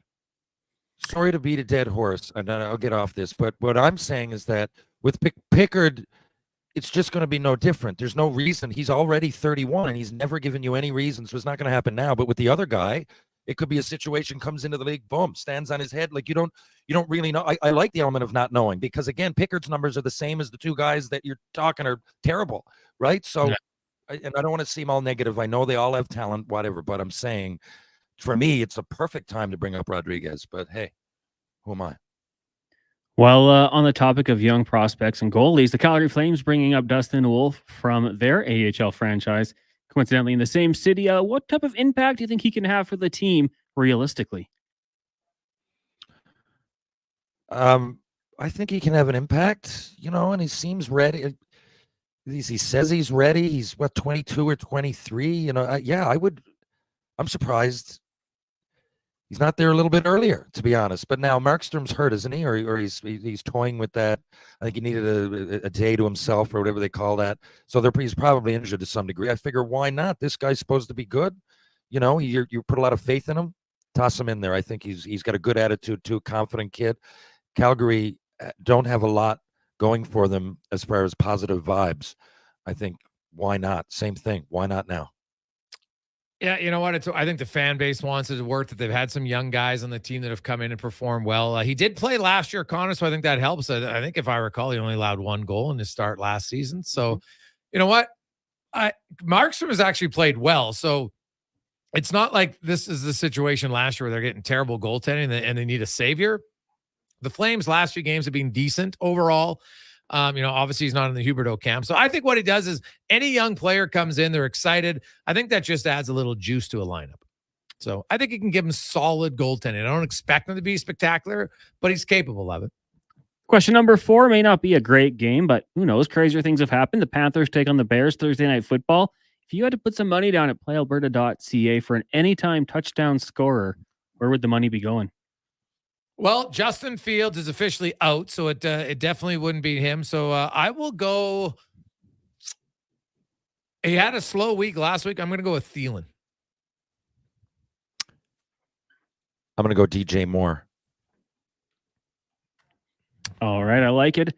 Both good picks. And final question, in honor of the potential Leahy, Costanza, whatever it might be, give me someone who you think pulled off that look quite well. This can be TV, movies, real life, anyone. Well, I'm going to go with the inspiration for George Costanza, Larry David. He seems to be proud of it. He's worn it for a long time. It doesn't look particularly good, but it actually seems to fit him because he's had it and embraced it for so long. So there you go. Larry David of Curb Your Enthusiasm. It's a good question. I agree. I think it's hard for anybody to pull it off. That's why I would hate every moment of it. I will go with Captain Steubing from The Love Boat. Good pick. It's on The Love Boat, man. He's a captain of the Love Boat. You know what? He pulled it off a few times, so worked well. Well, for him. yeah. There's not many people that pull it off is one thing. Like you, that even try, and even some people that you say that go for it. I mean, it just doesn't look good. I just looked at your picture, Jason. I'm sorry if that's what you look like. I might just delay my flight until all this mess is That's over. unnecessary, Declan. We don't need to keep showing the picture on the live feed. Yeah. God, see, it's awful. Like, I'm a handsome guy here, and then there I just go like, man, I go from a hard 8 to like a soft 2 instantly. God, it's brutal. Whew. Yeah, your whole culture of your look looks different. Everything's terrible. It's terrible. No, I'm not, it's not good. Yeah, like I really wish Darcy. I wish there was a time machine, because I would go back and I would just erase that comment from history, and it wouldn't really change much. We just keep going on, but sadly I can't. So I don't ever root for wins, guys, but I'm really cheering for a San Jose loss tonight. You're a martyr of sorts. They see all the Oilers fans that listen to this, which is quite a few. You see, even if they lose, they look forward to something great. So there's going to be one of something great's going to happen tonight, one way or the other. The Oilers are finally going to win, or you're on the start of a long journey, a long day's journey into night. Well, and you know what? Good teammates sometimes, TR, they support. Like, maybe you and Connor could, you guys could do the same after you film. Well, yeah, there's huge news about my hair in Shoresy. That's all I can say for season 3. Huge. I don't know that you'll ever see this on any other show, but I got to leave it right there. But yeah, I'm not at liberty to play with my hair this year. Okay. Oh, all right. Okay. Well, TR, have yourself a great weekend, and we will talk you Monday from a new location. We're very excited. We will miss the blue background, but we're excited to see where you will pop up on Monday. Sounds good. I'm excited as well. Thank you, Jason. Thank you, Connor. Thank you, Edmonton. And I'll see you guys in a few days. Catch you on the rebound. That is Terry Ryan joins us every Monday and Thursday. Let's get to Connor Halley. Sports 1440 update brought to you by Edmonton Kubota. And it's coming. We try not to think about it, but you know what's going to happen. So plan ahead. Relieve your stress when it comes to snow removal with all the heavy-duty snow removal equipment and all the great accessories right now at EdmontonKubota.com. This is a Sports 1440 update.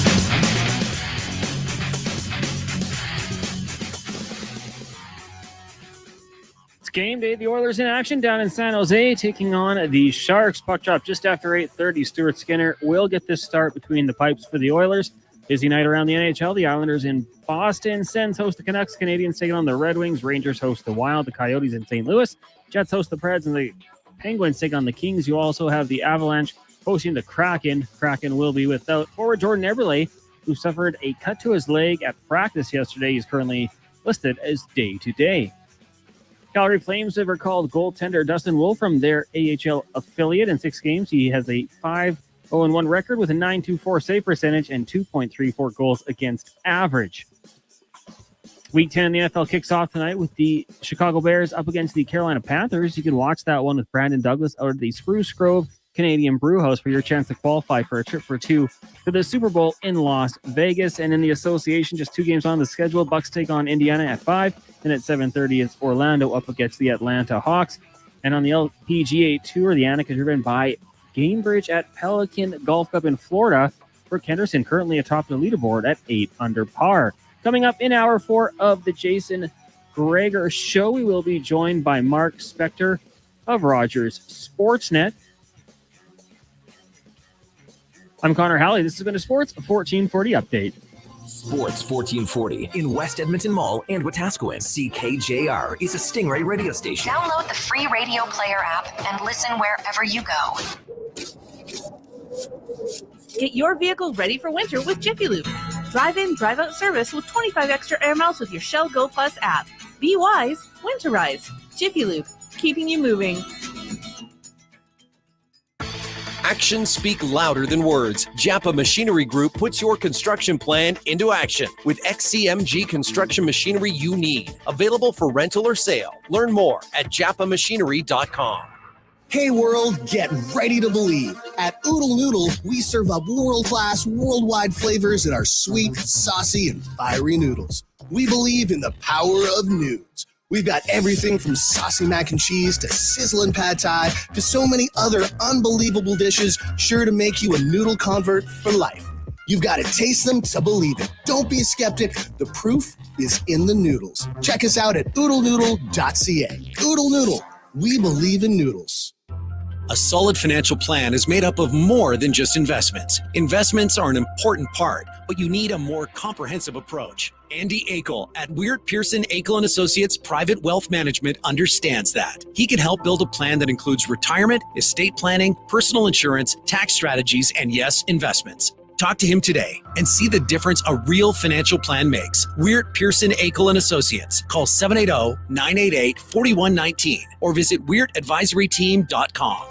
No project too difficult. No problem too complex for Action Electrical. Edmonton's leading electrical contractor is a family-run business since 1973 and proud to offer complete commercial electrical services of the highest quality. When you need a contractor to design, build, implement, and maintain complex systems or emergency electrical assistance, help is here with the professionals. Book a service call at actionelectrical.net today. That's actionelectrical.net.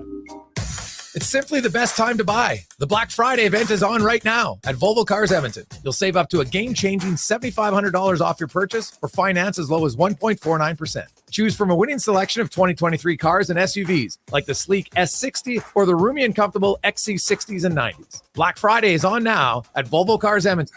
Canada's only 12-time Volvo Excellence Award winner. Visit 1205 101st Street Southwest or chat online at volvocarsedmonton.com. Some things just work together. Sticks and pucks, cleats and AstroTurf. Your love for the game and Papa John's passion for better ingredients. Better pizza. Nothing pairs with the game like Papa John's. Crafted with signature sauce, toppings, and original fresh dough. They're the champion of pizza. And now you're the champion of winning deals. Just order at papajohns.ca. Use promo code SPORTS20 and score 20% off any regular menu price order. Better ingredients. Better pizza. Papa John's. That's Sports 20. Hi, Dennis from Weiss Johnson. Are you one of those people out there looking for something different to heat and cool your home? Weiss Johnson is Edmonton's cold climate heat pump specialist and would love to explain to you how Trane heat pumps are a reliable, cost-effective alternative for your home's heating and cooling needs. Order your Trane heat pump now and take advantage of the generous government rebates that are available. Trane, it's hard to stop a train. Call the most experienced HVAC company around with over 45 years in business. Visit wjcools.com today. It's fall, and the leaves are gonna fall. But with the Lawnmower Hospital, you're ready with one of the most powerful backpack blowers on the market, the Echo PB9010T. It makes clearing the yard a breeze, and Echo chainsaws provide power and durability to take on anything tougher. And if you're looking to clean up snow commercially this winter, fleet programs are available. Ask in store. Visit lawnmowerhosp.com.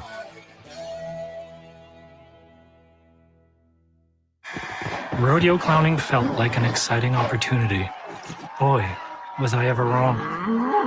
The bulls. So predictable.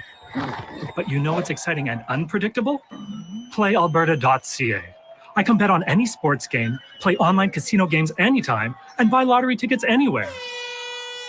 PlayAlberta.ca. Go all in on excitement. Sign up today and get over $100 in welcome bonuses. Remember, if you gamble, use your game sense.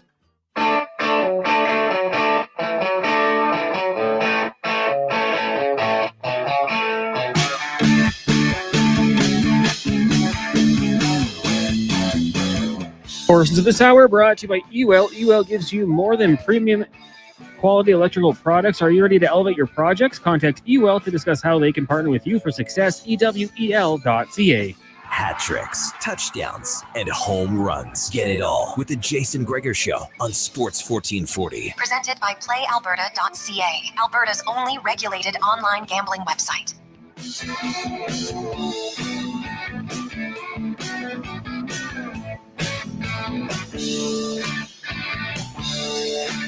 I was studying the road down at a place called a Jug with a girl named Linda Lou. When in walked a man with a gun in his hand and he was looking for you know. He said, hey, that fella with the hair colored yellow, what you trying to prove?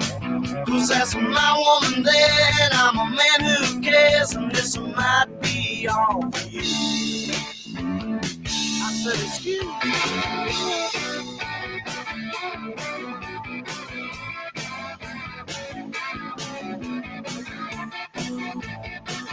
Connor Halley, Jason Gregor with you as we roll through game day on Sports 1440. Your Sports Authority, thanks for tuning in. Also watching live on Oilers Nation YouTube. The Gregor Show is always presented by playalberta.ca. Alberta's only regulated online gambling website where they still have the Oilers as pretty big favorites tonight. So they're telling me there's a chance. We'll see. Stuart Skinner will get the start. Hey guys, I thought Pickard had pretty good numbers in Colorado in 86 games. He did. He had a .914 save percentage in 86 games in Colorado over 3 seasons.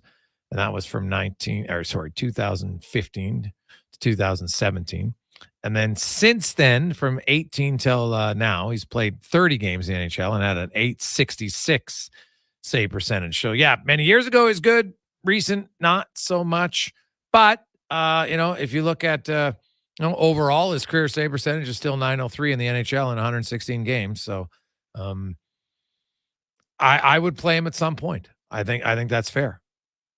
I could have made the argument to play him. I understand why the coach, someone say, hey, Gregor, if the season's on the line, think about it. If you're Jay Woodcroft and thinking, well, if we lose tonight, I could get fired. I don't know if that's a coach's mindset, but if it is, I get why he's starting Stuart Skinner from Dan. And that's probably fair. I think that's a valid point, Dan. Let's get to the Spec Report now, brought to you by GS Construction. Coming up on 50 years in business. Unbelievably family-run business that has kept growing, expanding, and they're hiring. Go to Indeed.com and look up GS Construction as Mark Spector joins us from San Jose. The Sharks, one of the few teams in the league still, with the 7:30 local time weekday starts, which is closer to 7:40, which is 8:40 in Edmonton. Spec, so it just delays it. The Oilers sticking with the 4 lines that they ended last game with, right? With McDavid, with McLeod and Hyman, Draisaitl with Fogle and Holloway, Nugent Hopkins with Kane and Gagne, and then Ryan Lavoie and James Hamlin. Stuart Skinner gets the start. There's every statistical number will tell you the Oilers should win this game, Spec, and probably going away. And the biggest one for me is when you watch practice, did you see anything that says maybe some of these offensive guys are ready for a breakout? Because the Oilers have had the 5th highest high danger chances, but they're 26th in actual goals scored. Yes, that's a good point by you, Jason. No, I mean, I watched a morning skate this morning that looked very similar to the 3,520 morning skates I've seen in my career. Didn't tell me much. You'll see who's starting in goal. You get a feel for who the lines are. And after that, pal, what are you picking up? Not much. Does it revert to the mean, Jason? That's where we're going here. Do the stats finally come back? I don't know. I'm as time passes, I'm the piece of pie that fancy stats is in examining a hockey team. It's getting smaller. Fancy stats are drilling themselves into the earth here. All I'm hearing about is how the Oilers have some of the best chances on net of any team. I'm watching from the press box. They get a whole bunch of chances for 10 minutes, and after that, there's not much going on. So I don't know. Does it revert to the mean? It's got, at some point, shooting percentages have to get back to where they're normally at.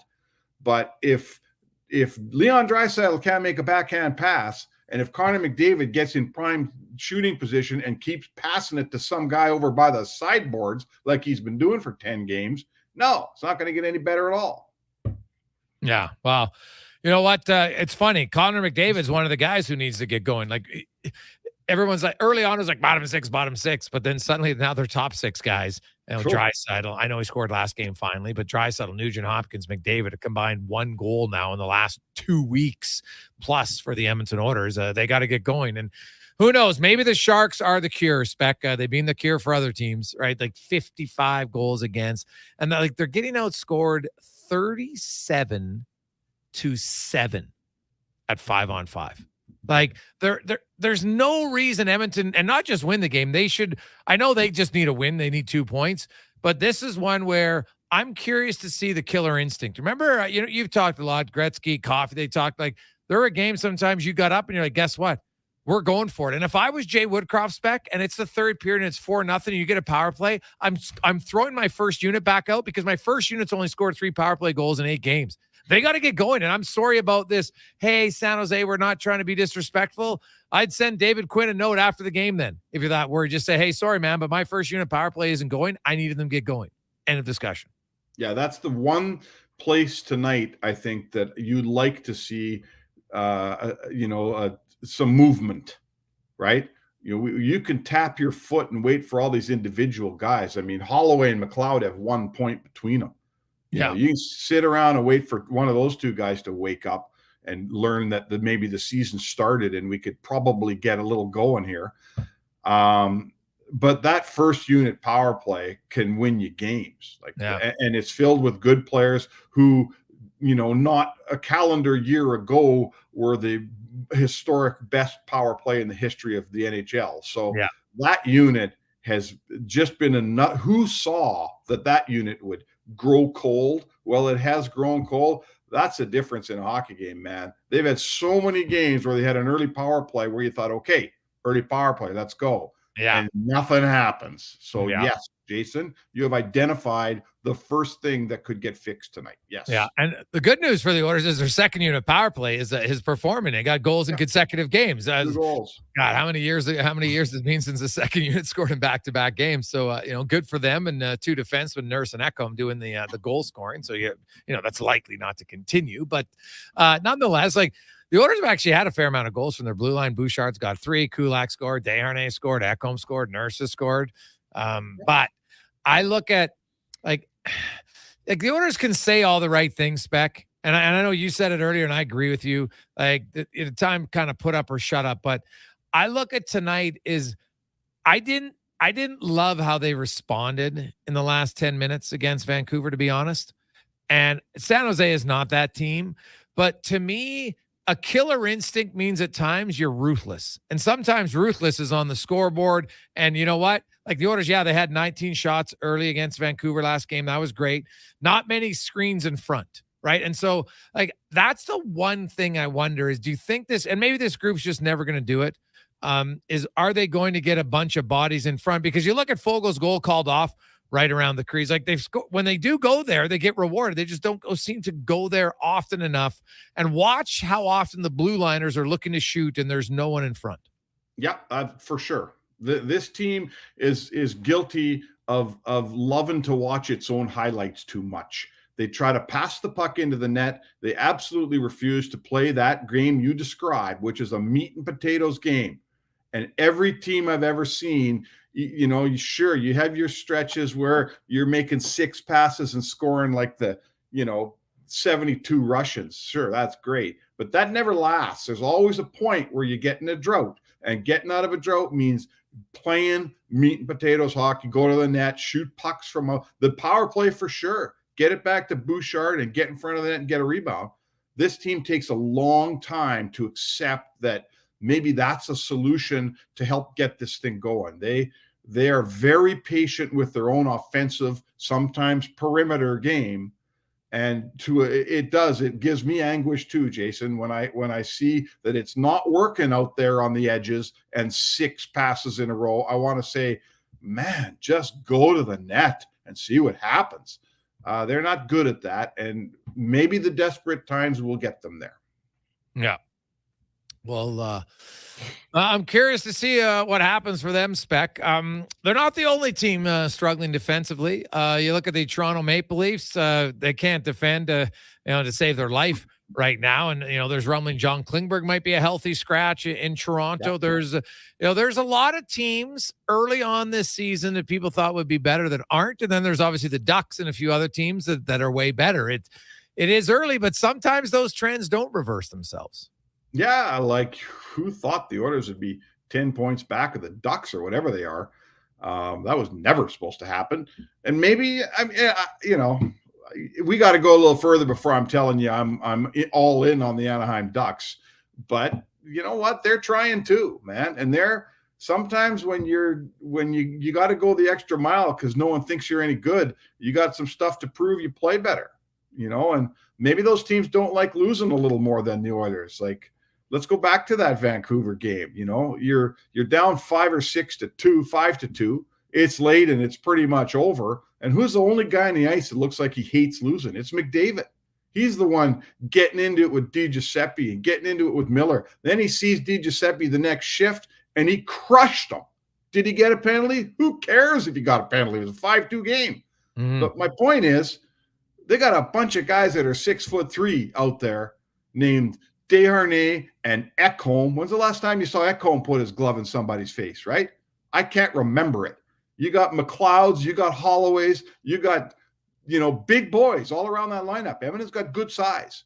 And I don't see any of them that don't like losing very much right now, except for number 97. He's out there doing his job and doing everybody else's job at the same time. That, my friend, that's got to change. Well said. I would agree with you.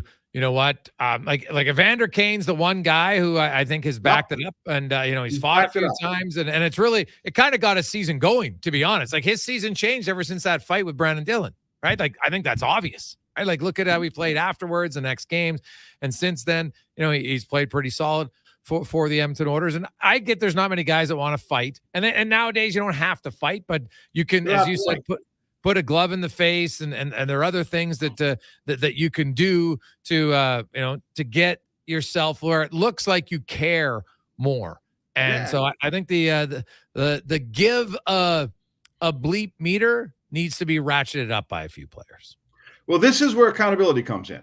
This is where, I mean, I've been recognizing this for 4 or 5 games here now. Like I say, you know, we all love Matthias Ekholm, and I think he's playing hurt, and he's not having a very good year, right? He's nowhere near the defenseman we watched last season. So if you're having some struggles, you know what? He's one of the biggest guys they got, right? Start making it harder. This is a soft team, Jason, right? Mm-hmm. The Oilers are a soft team. And when I see that, I look at the big, strong, burly guys they have and say, how come you're not harder to play against? You know, go stand over a goalie, right? Go stand over the goalie and make someone push you out of the crease. They got none of that here. And they got all the size in the world. They are not a small team by any means. So what I'm trying to get to here is this. Woodcroft should be recognizing the same thing, in my opinion. Maybe he doesn't value that. Maybe he says, I don't care about those things. But if he does care about them, he's the one that should be telling guys about it, and he should be holding them accountable when they don't do it. And I'll tell you right now, I'm not a fan. I'm just an objective journalist. But it does make me a little crazy when I see Connor McDavid be the most physical Oiler. Like that's absolutely unacceptable. Well, when you get fired up, Spec, what's the feel in San Jose? Like, I know they won a game, but like, man, their numbers are not very good, right? They don't have a lot coming right away. You know, they did have the number 4 pick last year that people like, but, you know, maybe, you know, the defenseman they got in the Timo Meier trade, Shakir, maybe he becomes something. But for a team that's missed the playoffs 4 years in a row, like they don't have a lot of guys percolating. Like they got Will Eklund on the team, and, you know, I think it could be an NHL player. You know, like a lot of guys in the top 10, he's probably not going to pan out to be a top 10 value pick by any stretch. But like the crowds have been dismal in San Jose. And I'm not sure one win is going to change that for them. No. What's the sense in San Jose, and just how long of a process is? And do you think the organization is finally committed to a full rebuild? Well, so this is it, right? The Edmonton market is an expert on the perils of the rebuild. You know, it's easy to start a rebuild. It's easy to trade away, you know, your expiring contracts. It's easy to deal off veteran guys who don't want to be part of a rebuild. Anyone, you could do it. I could do it. Any GM could do that. That part's simple. The hard part is you get to rock bottom, and now you got to start to build back up. You know, Chicago did it. They intentionally tanked, ended up with Bedard, and now let's see how long that team takes to be any good. San Jose has intentionally drilled themselves, you know, 10 feet under, and they are nowhere close to getting back to ground level yet, let alone starting to do something. So, you know, how long will it take in San Jose? Pal, how long did it take in Edmonton? Remember when they drafted Taylor Hall and we thought they were going to be good? That was 2010. So, Your guess is as good as mine, pal. How long is it going to take in San Jose? I don't know. I don't think they know. No, dude, I've said it. They're going to push. They're going to challenge Buffalo for the NHL record of most years without the playoffs. It's 12 for the Sabres right now, and the Sharks have already missed 4, and it's going to be a long slog for that team. I'm just telling you right now, Spec. They hadn't really committed yet to a rebuild. This might be year 1, maybe.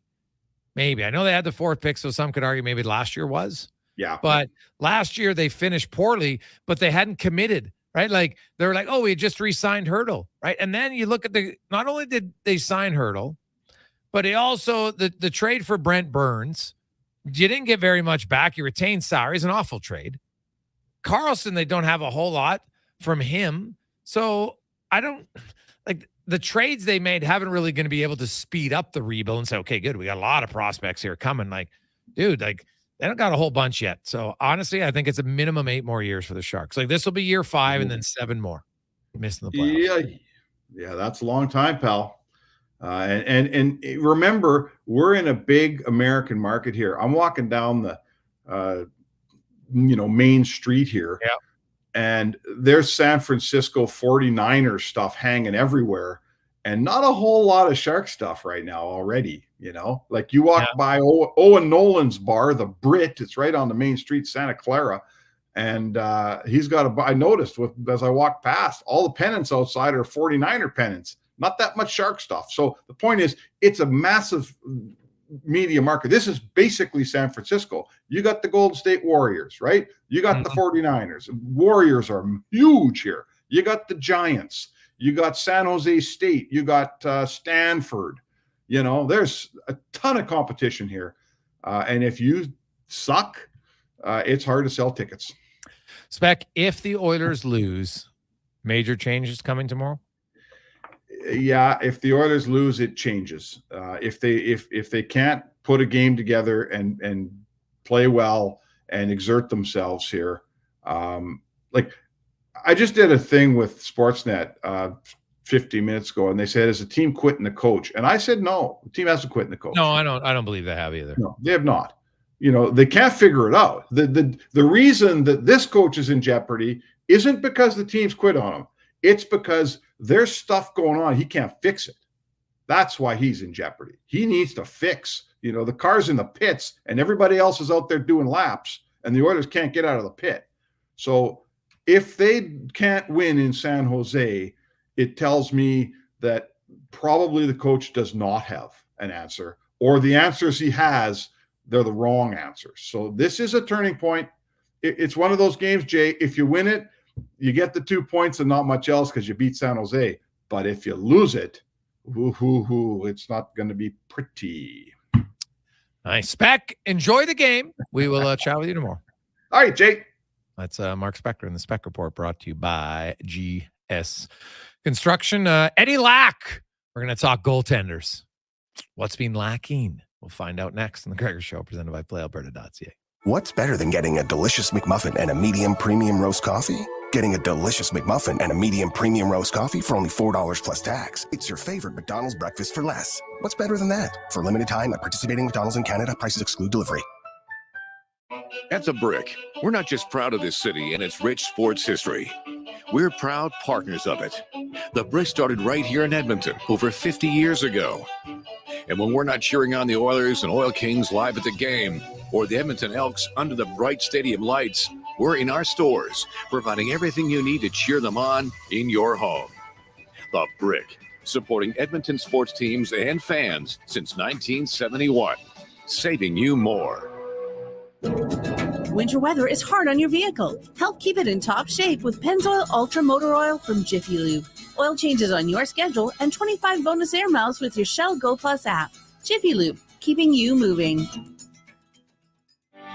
Looking to tackle your backyard projects with power and precision this fall? Look no further than Kubota compact tractors. Experience the perfect blend of compact size and unbeatable value with Kubota. Right now, take advantage of financing as low as 0% for up to 84 months and save up to $1,500 on select models. Plus, as the temperature drops, get ready for Alberta winters with confidence with Kubota Performance Match snowblowers, sweeper, and blades. Visit Edmonton Kubota today for details. You've got a go-to coffee spot, a trusted barber, even a lucky game day jersey. But when it's about looking your absolute best, there's only one name you need. Mr. Dirk. Family run since 1939. We're experts in crafting impeccable tailor-made suits and offering a wide variety of everyday styles. Pair that with personalized one-on-one fittings and the convenience of on-site tailoring. Mr. Dirk. Elevate your style game. Visit our Edmonton store or explore MrDirk.com. Score big on style with Mr. Dirk. Hey everyone, it's Kelly here from United Sport and Cycle. Christmas is just around the corner, and we've got everything for the athlete and sports fan on your list, including United gift cards. United Sport and Cycle, your Santa's workshop for over 95 years. Legacy Heating and Cooling is sounding the call. Don't struggle through winter with a furnace you can't trust. For maintenance before winter strikes, Call Legacy. Call Legacy. for furnace tune-ups and repairs to give peace of mind. Call Legacy. Or to scrap your old furnace for a brand new high-efficiency one. Call Legacy. Call Legacy. And with no payments, no interest for 1 year on your new furnace, it's gotta be Legacy Heating and Cooling. How do we do it? Well, at Leading Edge Physiotherapy, we invest. Our money and time goes right back into technology and training, and it's all designed to get you back into shape. We invest in people, the people who really care, and they understand how your body works. Then they combine their experience, training, and skills to work with you to help you solve your issues, be it pain in the back, neck, arm, shoulder, heel, literally head to toe. Leading Edge Physiotherapy, always taking new patients because we keep fixing the old ones. Life shouldn't hurt. Find us at leadingedgephysio.com. Portions of this hour brought to you by Papa John's. Try the Shaq-a-Roni, a big pizza with a big impact for only $21.99 for every Shaq-a-Roni sold until December 31st, 2023. Papa John's will donate $10 or $1 to Second Harvest. Order at papajohns.ca. Look good, feel good, play good. It's the Jason Gregor Show. Thanks for listening to Sports 1440. Presented by PlayAlberta.ca, Alberta's only regulated online gambling website. Take me down to the paradise city where the grass is green and the girls are pretty. I want you, please take me home.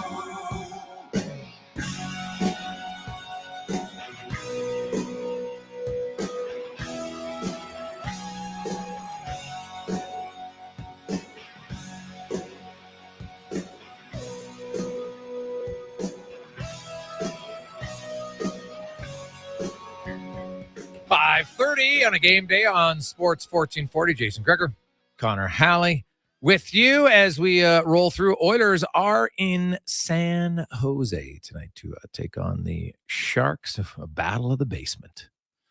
32nd place Sharks and the 31st place Edmonton Oilers. And ooh, geez, the Oilers have to win this game, don't they? Like, come on. I know there's a chance they can lose, but geez, it can't be that high. I just don't think so.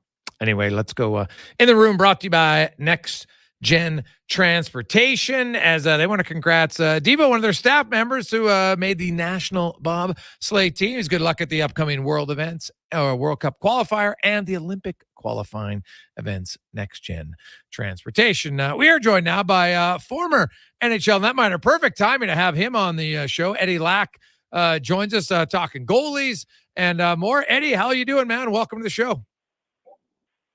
Good. How are you? Thanks for having me. Hey, man, I appreciate it.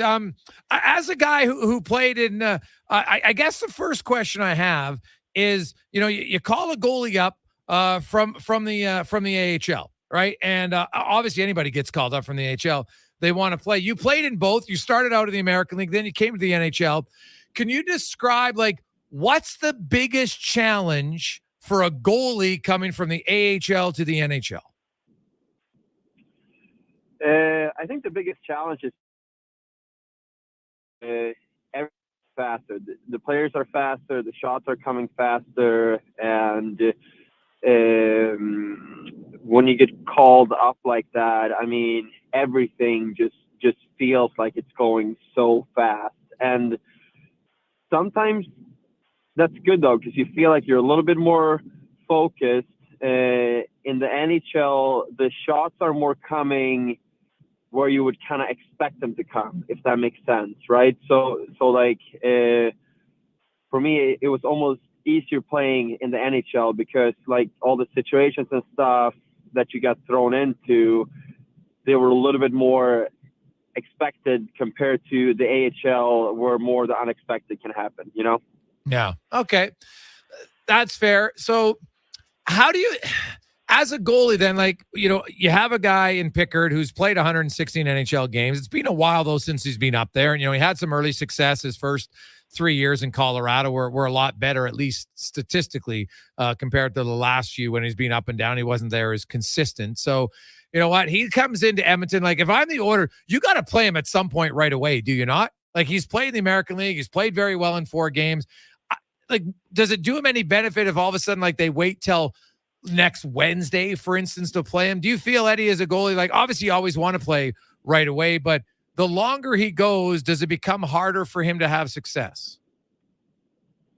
I don't think so. I mean, yes. I mean, if you sit on the sideline for a while, like, everything gets a little bit rusty and it takes a little bit longer time to get used to it and stuff. So, like, but it's all about the situation, right? So let's say that Skinner plays really well today. You obviously put him back in, like, the next game, right? And then you kind of want to see how he acts in practice and everything, and like, does he look good? Does he look ready for it? You know, so there's a lot that goes into it, but from a goalie standpoint, yeah, 100%. You want to play as soon as you can, you know? Eddie, you know, your best years, at least number-wise, from the outside, would say, hey, it was in Vancouver. How much of that's the team? How much of that for a goalie, you know, is the system? You went to Carolina, you know, you had solid numbers there. You know, you're in Calgary, obviously, you know, much fewer games in Calgary and New Jersey than you were in Vancouver. But, you know, when you look at, because we see lots of goalies, like they have good numbers one place, they go to another team, and it's not, and people are like, oh, geez, he's not as good. And I'm like, well, I don't know if it can always be that. Maybe some cases it is. But having been to a few different teams, what, you know, did you find, like, with a goalie coach, is there a significant amount of change when you go to a new organization with a goalie coach? Yeah, for sure. But it's not only the goalie coach; it's like the system and everything. I mean, when I played in Vancouver, I probably averaged like 32 shots a game against, and I felt that I was in it all the time, and, like, it was more shots from the perimeter. Like, we had a lot of experience, D-man that's been in the league for a long time, etc. Right? And then I came to Carolina, and, like, I saw 22, 23 shots a game, and there wasn't that many from the perimeter. It was more like grade A scoring chances and everything, right? And, like, we had a really young decor. I mean, you see those guys that are there now, and they're so good, and they're superstars now, like Slavin and Pesci and everyone, right? But, like, when I was there, that was their first year, so it takes a little while to get used to this league, etc. Right? So I thought I was a better goalie in Carolina, but I think that it showed more in Vancouver because it was more of a style of hockey that suited me at that time, right? And I wasn't the best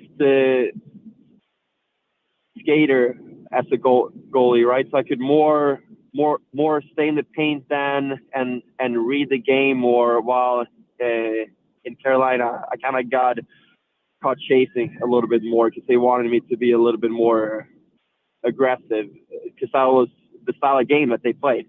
And that's so funny because it's like, well, you know your style. They should say, well, why ask a guy to be what he can't be, right? It'd be like asking a defensive defenseman to suddenly say, hey, we want you to jump in the rush and produce points. Like, it's not going to happen, right? And vice versa. When you ask offensive defensemen, sure, you can be a little bit better defensively maybe, but at the end of the day, if your natural instincts that you play your whole life, you being an offensive defenseman, and then suddenly say, well, now we need you to be a defensive defenseman. It's very difficult to do. In most cases, you're going to fail. Yeah. And I feel like goaltending, scouting, and the scouting to bring a guy to a team, it's getting better and better now. And I think more people understand the position more and more now. But like when I played then, I still felt that like there was people making goaltending decisions that didn't really know goaltending. Okay, and that's fair. And so Eddie Lack joins us, former NHL netminder. So a lot of people, we look at Jack Campbell, and he's had struggles in Edmonton, and he kind of found his game for a 10-game stretch in January, then dipped again, and then down the stretch played well. This year, obviously hasn't gone as well for him, but I actually look at his underlying numbers. He's had a better season than Skinner has had. Skinner is like, according to Sport Logic, it's like, minus 8.78 expected goals. Like, he's had a lot of goals that are stoppable for him. Are you seeing anything in Skinner's game that like means fine tuning? I just see like things going through him that basically wasn't going through him last year at this time, right? And I don't know if it's a confidence thing, because I know like from what I could see from the outside, I felt like the playoffs kind of rocked him a little bit last year, right? And didn't look as comfortable as he did during the regular season and everything. So I don't know if it's a confidence thing or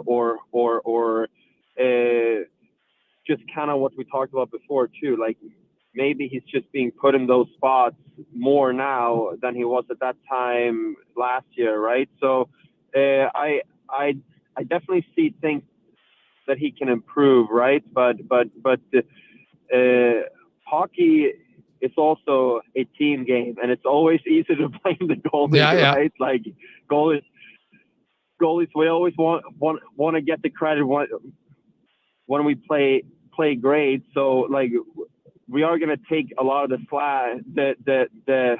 heat when the team is letting in a lot of goals. But what I kind of see from the Edmonton team as a whole, I mean, there needs to be a better defense there to help your guys out as well. I don't think that you can just put the blame on those two guys, Yeah. No, I 100% is not just on the goalies. No question about it. Edmonton's given up. They're like 20th in high danger chances. You mentioned that how, it's not always the number of shots you get, it's the quality of shots you get. And then and nowadays, like they're definitely going more across the ice than ever before for goalies, right? It used to be a little bit more north and south. Now they try to go east and west as much as they can, get goalies moving, which makes sense. The more a goalie's moving, there's less chance that as he's moving, he's going to be opened up somewhat. Do you think the goalies are going to be able to counter that?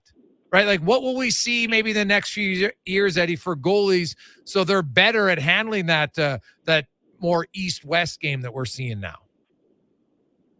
Yeah, I mean, it's one of the reasons why I'm not in the league anymore, right? Because I was very good north-south, and when I had everything in front of me, I felt like, but then I wasn't as good lateral as these guys are now. But I also think that's why we see a lot more injuries and teams kind of forced to carry three good goalies, right? Because there's just so much more stress on the bodies and everything for them, I feel like. I don't know what the next thing is for the goalies to kind of counter that. I'm kind of going to go back to what I said before too. Like something like that, I do feel like it more has to be a team game, and the team kind of has to adjust to what their guys are good at and not good at, right?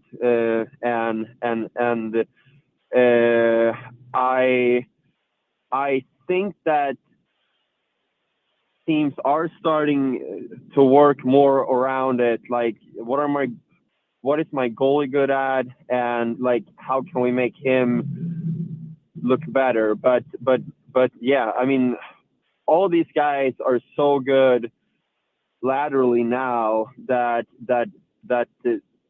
I don't think they can become much better. I think that they will need more help from their D, et cetera, and just work together to prohibit those chances.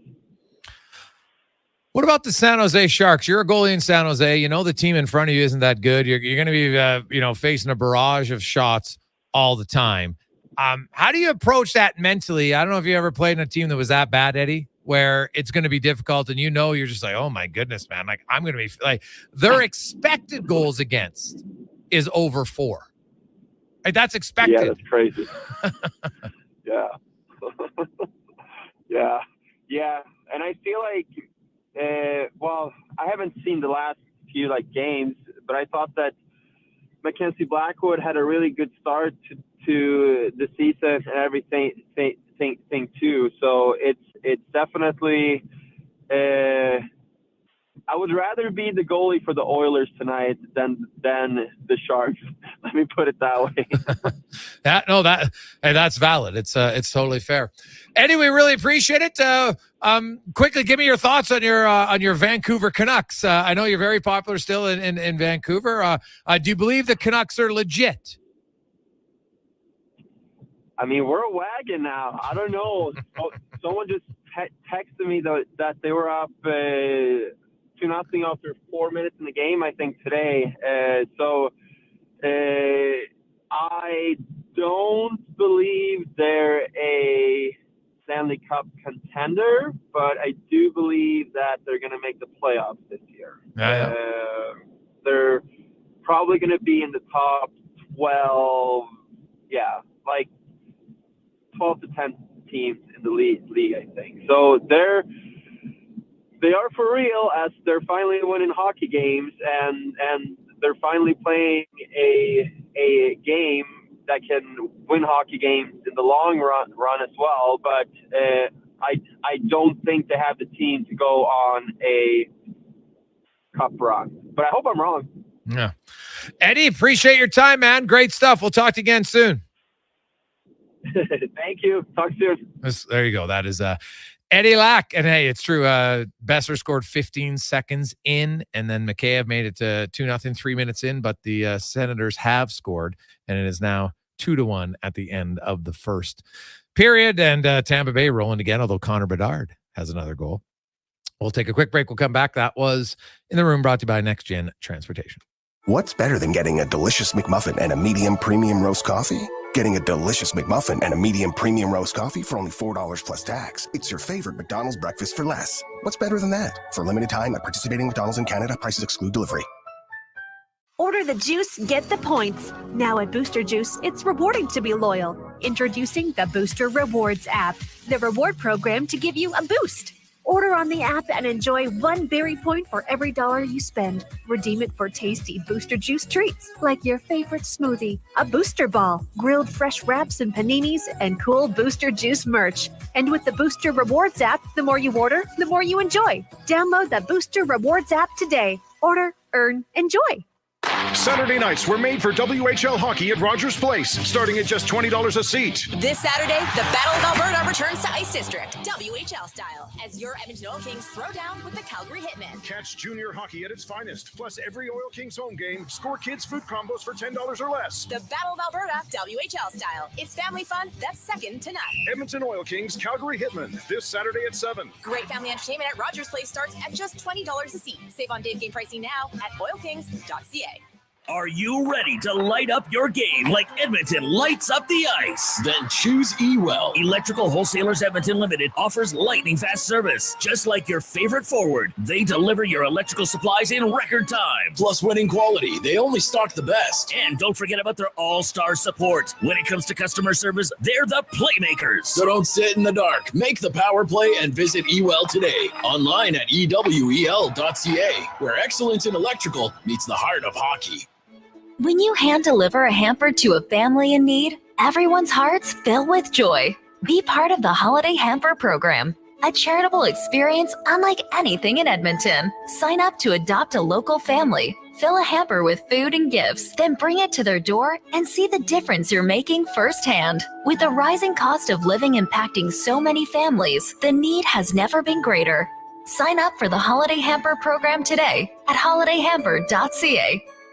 Our cars are our lifeline, and every now and then we need to take care of them too. Cochran's Automotive services your vehicle with pride. When you need to fix it up, bring the whole family fleet. Junior's WRX, Mom's MPV, Dad's 1500, or even Grandpa's Olds 88. All makes and models are welcome. Trust Cochran's Automotive to professionally repair your family's pride and joy. They've got you covered for Volkswagen diesel timing belts too. Call 780-452-5001. Join the conversation on men's health and agriculture. November 16th, AFSC and Do More Ag present Bro Talk, Breaking the Silence. Listen to the real-life stories of men who have faced mental health challenges and discover practical tips and tools to navigate this journey. Connect with others, explore personal experiences, and support one another. Session takes place on Zoom November 16th from 12 to 1 p.m. Register online for this virtual session at afsc.ca. Bro Talk, November 16th. We'll watch out for each other together. Your old furnace can die in the blink of an eye, so why take that chance this winter? Eric Mikowski here, head of the family at Furnace Family. The time for a new furnace is now. Not only will you have peace of mind on those cold winter nights, you will save money on those super expensive gas bills. Unsure? Furnace Family can come check your furnace, and if you buy a new one from us, the check is free. Daikin has an industry-leading lifetime warranty on their heat exchangers. It could be the last furnace you ever buy. Visit furnacefamily.com. Jingle time. Done right, day or night, furnacefamily.com. What does 3 decades of perfecting your craft look like? Ask the guys at Leduc Goldsmiths, locally run and bringing you nothing but quality work and service. Built from the ground up through family, from generation to generation, uncle to nephew, father to son. The pride in their family jewelry store is the pride you take home, bringing you custom and repair work. But it's their face-to-face service that keeps you coming back. Leduc Goldsmiths on Main Street, Leduc. Leduc's jewelry store, family owned and operated for over 30 years. Now the script's about to kick off. This party looks wet. Let's take it back to straight hip. Portions of this hour are brought to you by Leading Edge Physio. Professional athletes choose aquatic therapy, radial shockwave, zero gravity treadmills, and normatic recovery devices for rehab. Leading Edge Physiotherapy offers those to you because sports shouldn't hurt. LeadingEdgePhysio.com. Hat tricks, touchdowns, and home runs. Get it all with the Jason Gregor Show on Sports 1440. Presented by PlayAlberta.ca, Alberta's only regulated online gambling website. Welcome back as we continue on Thursday afternoon. This is Gregor Show presented by PlayAlberta.ca. And it's time to get to the lineup brought to you by Sherwood Power Sports and Marine Location. Now, they are moving into the Free Spirit Marine, which has been around since 1985. It's a brand new facility right across the road from Millennium Place. How about this? It has a 91,000-liter test pool that can service boats in. So you want to get in there? You want to try it out? Unbelievable. So check it out at Sherwood Power Sports and Marine. The Oilers lineup, Stuart Skinner will be in goal. Of course, Nurse with Ceci, Bouchard, and Ekholm. Also have a Kulak with Desharnais. Up front, same lines as last game. At least they finished that way. McLeod will start with McDavid and Hyman. Draisaitl between Holloway and Fogle. Nugent Hopkins with Kane and Gagne. And then, of course, Raphael Lavoie, Derek Ryan with James Hamlin in the middle. The San Jose Sharks are going to counter with Mackenzie Blackwood in goal for them. He's coming off a 38-save performance to get the Sharks their first victory. Up front, Eklund, Hurdle, Zetterlund, LeBanc, Granlund, Duclair, Hoffman, Sturm, Zadina, Smith, Carpenter, and Kunin. And Kalen Addison will play his first game on the blue line. He will be the 11th defenseman in 13 games for the Sharks. Oh, my goodness. That is tough sledding. Tough sledding for the Sharkies.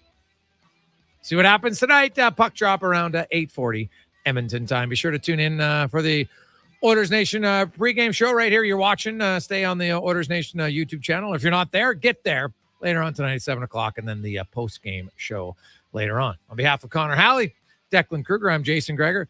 Thanks so much for joining us. As always, we appreciate it. Let's get to Conman Sports 1440 update, brought to you by BIE Engineering, specializing in all your residential, commercial, and industrial structural engineering needs. Good night. This is a Sports 1440 update. It's game day. The Oilers in action, taking on the last place Sharks down in San Jose. Stuart Skinner will get the start. Puck drop just after 8:30. Busy night in the NHL. The following games are in the first intermission. Bruins Islanders tied at 1 apiece. The Canucks lead the Sens 2-1. Red Wings at home trail the Montreal Canadiens 1-0. The Blackhawks have a 4-2 lead over the Lightning. Rangers lead the Wild 1-0. And the Blue Jackets lead the Stars midway through the first by that same score. Still to come tonight, the Blues host the Coyotes, the Preds in Winnipeg. Kings taking on the Penguins, and the Kraken in Colorado to battle the Avs.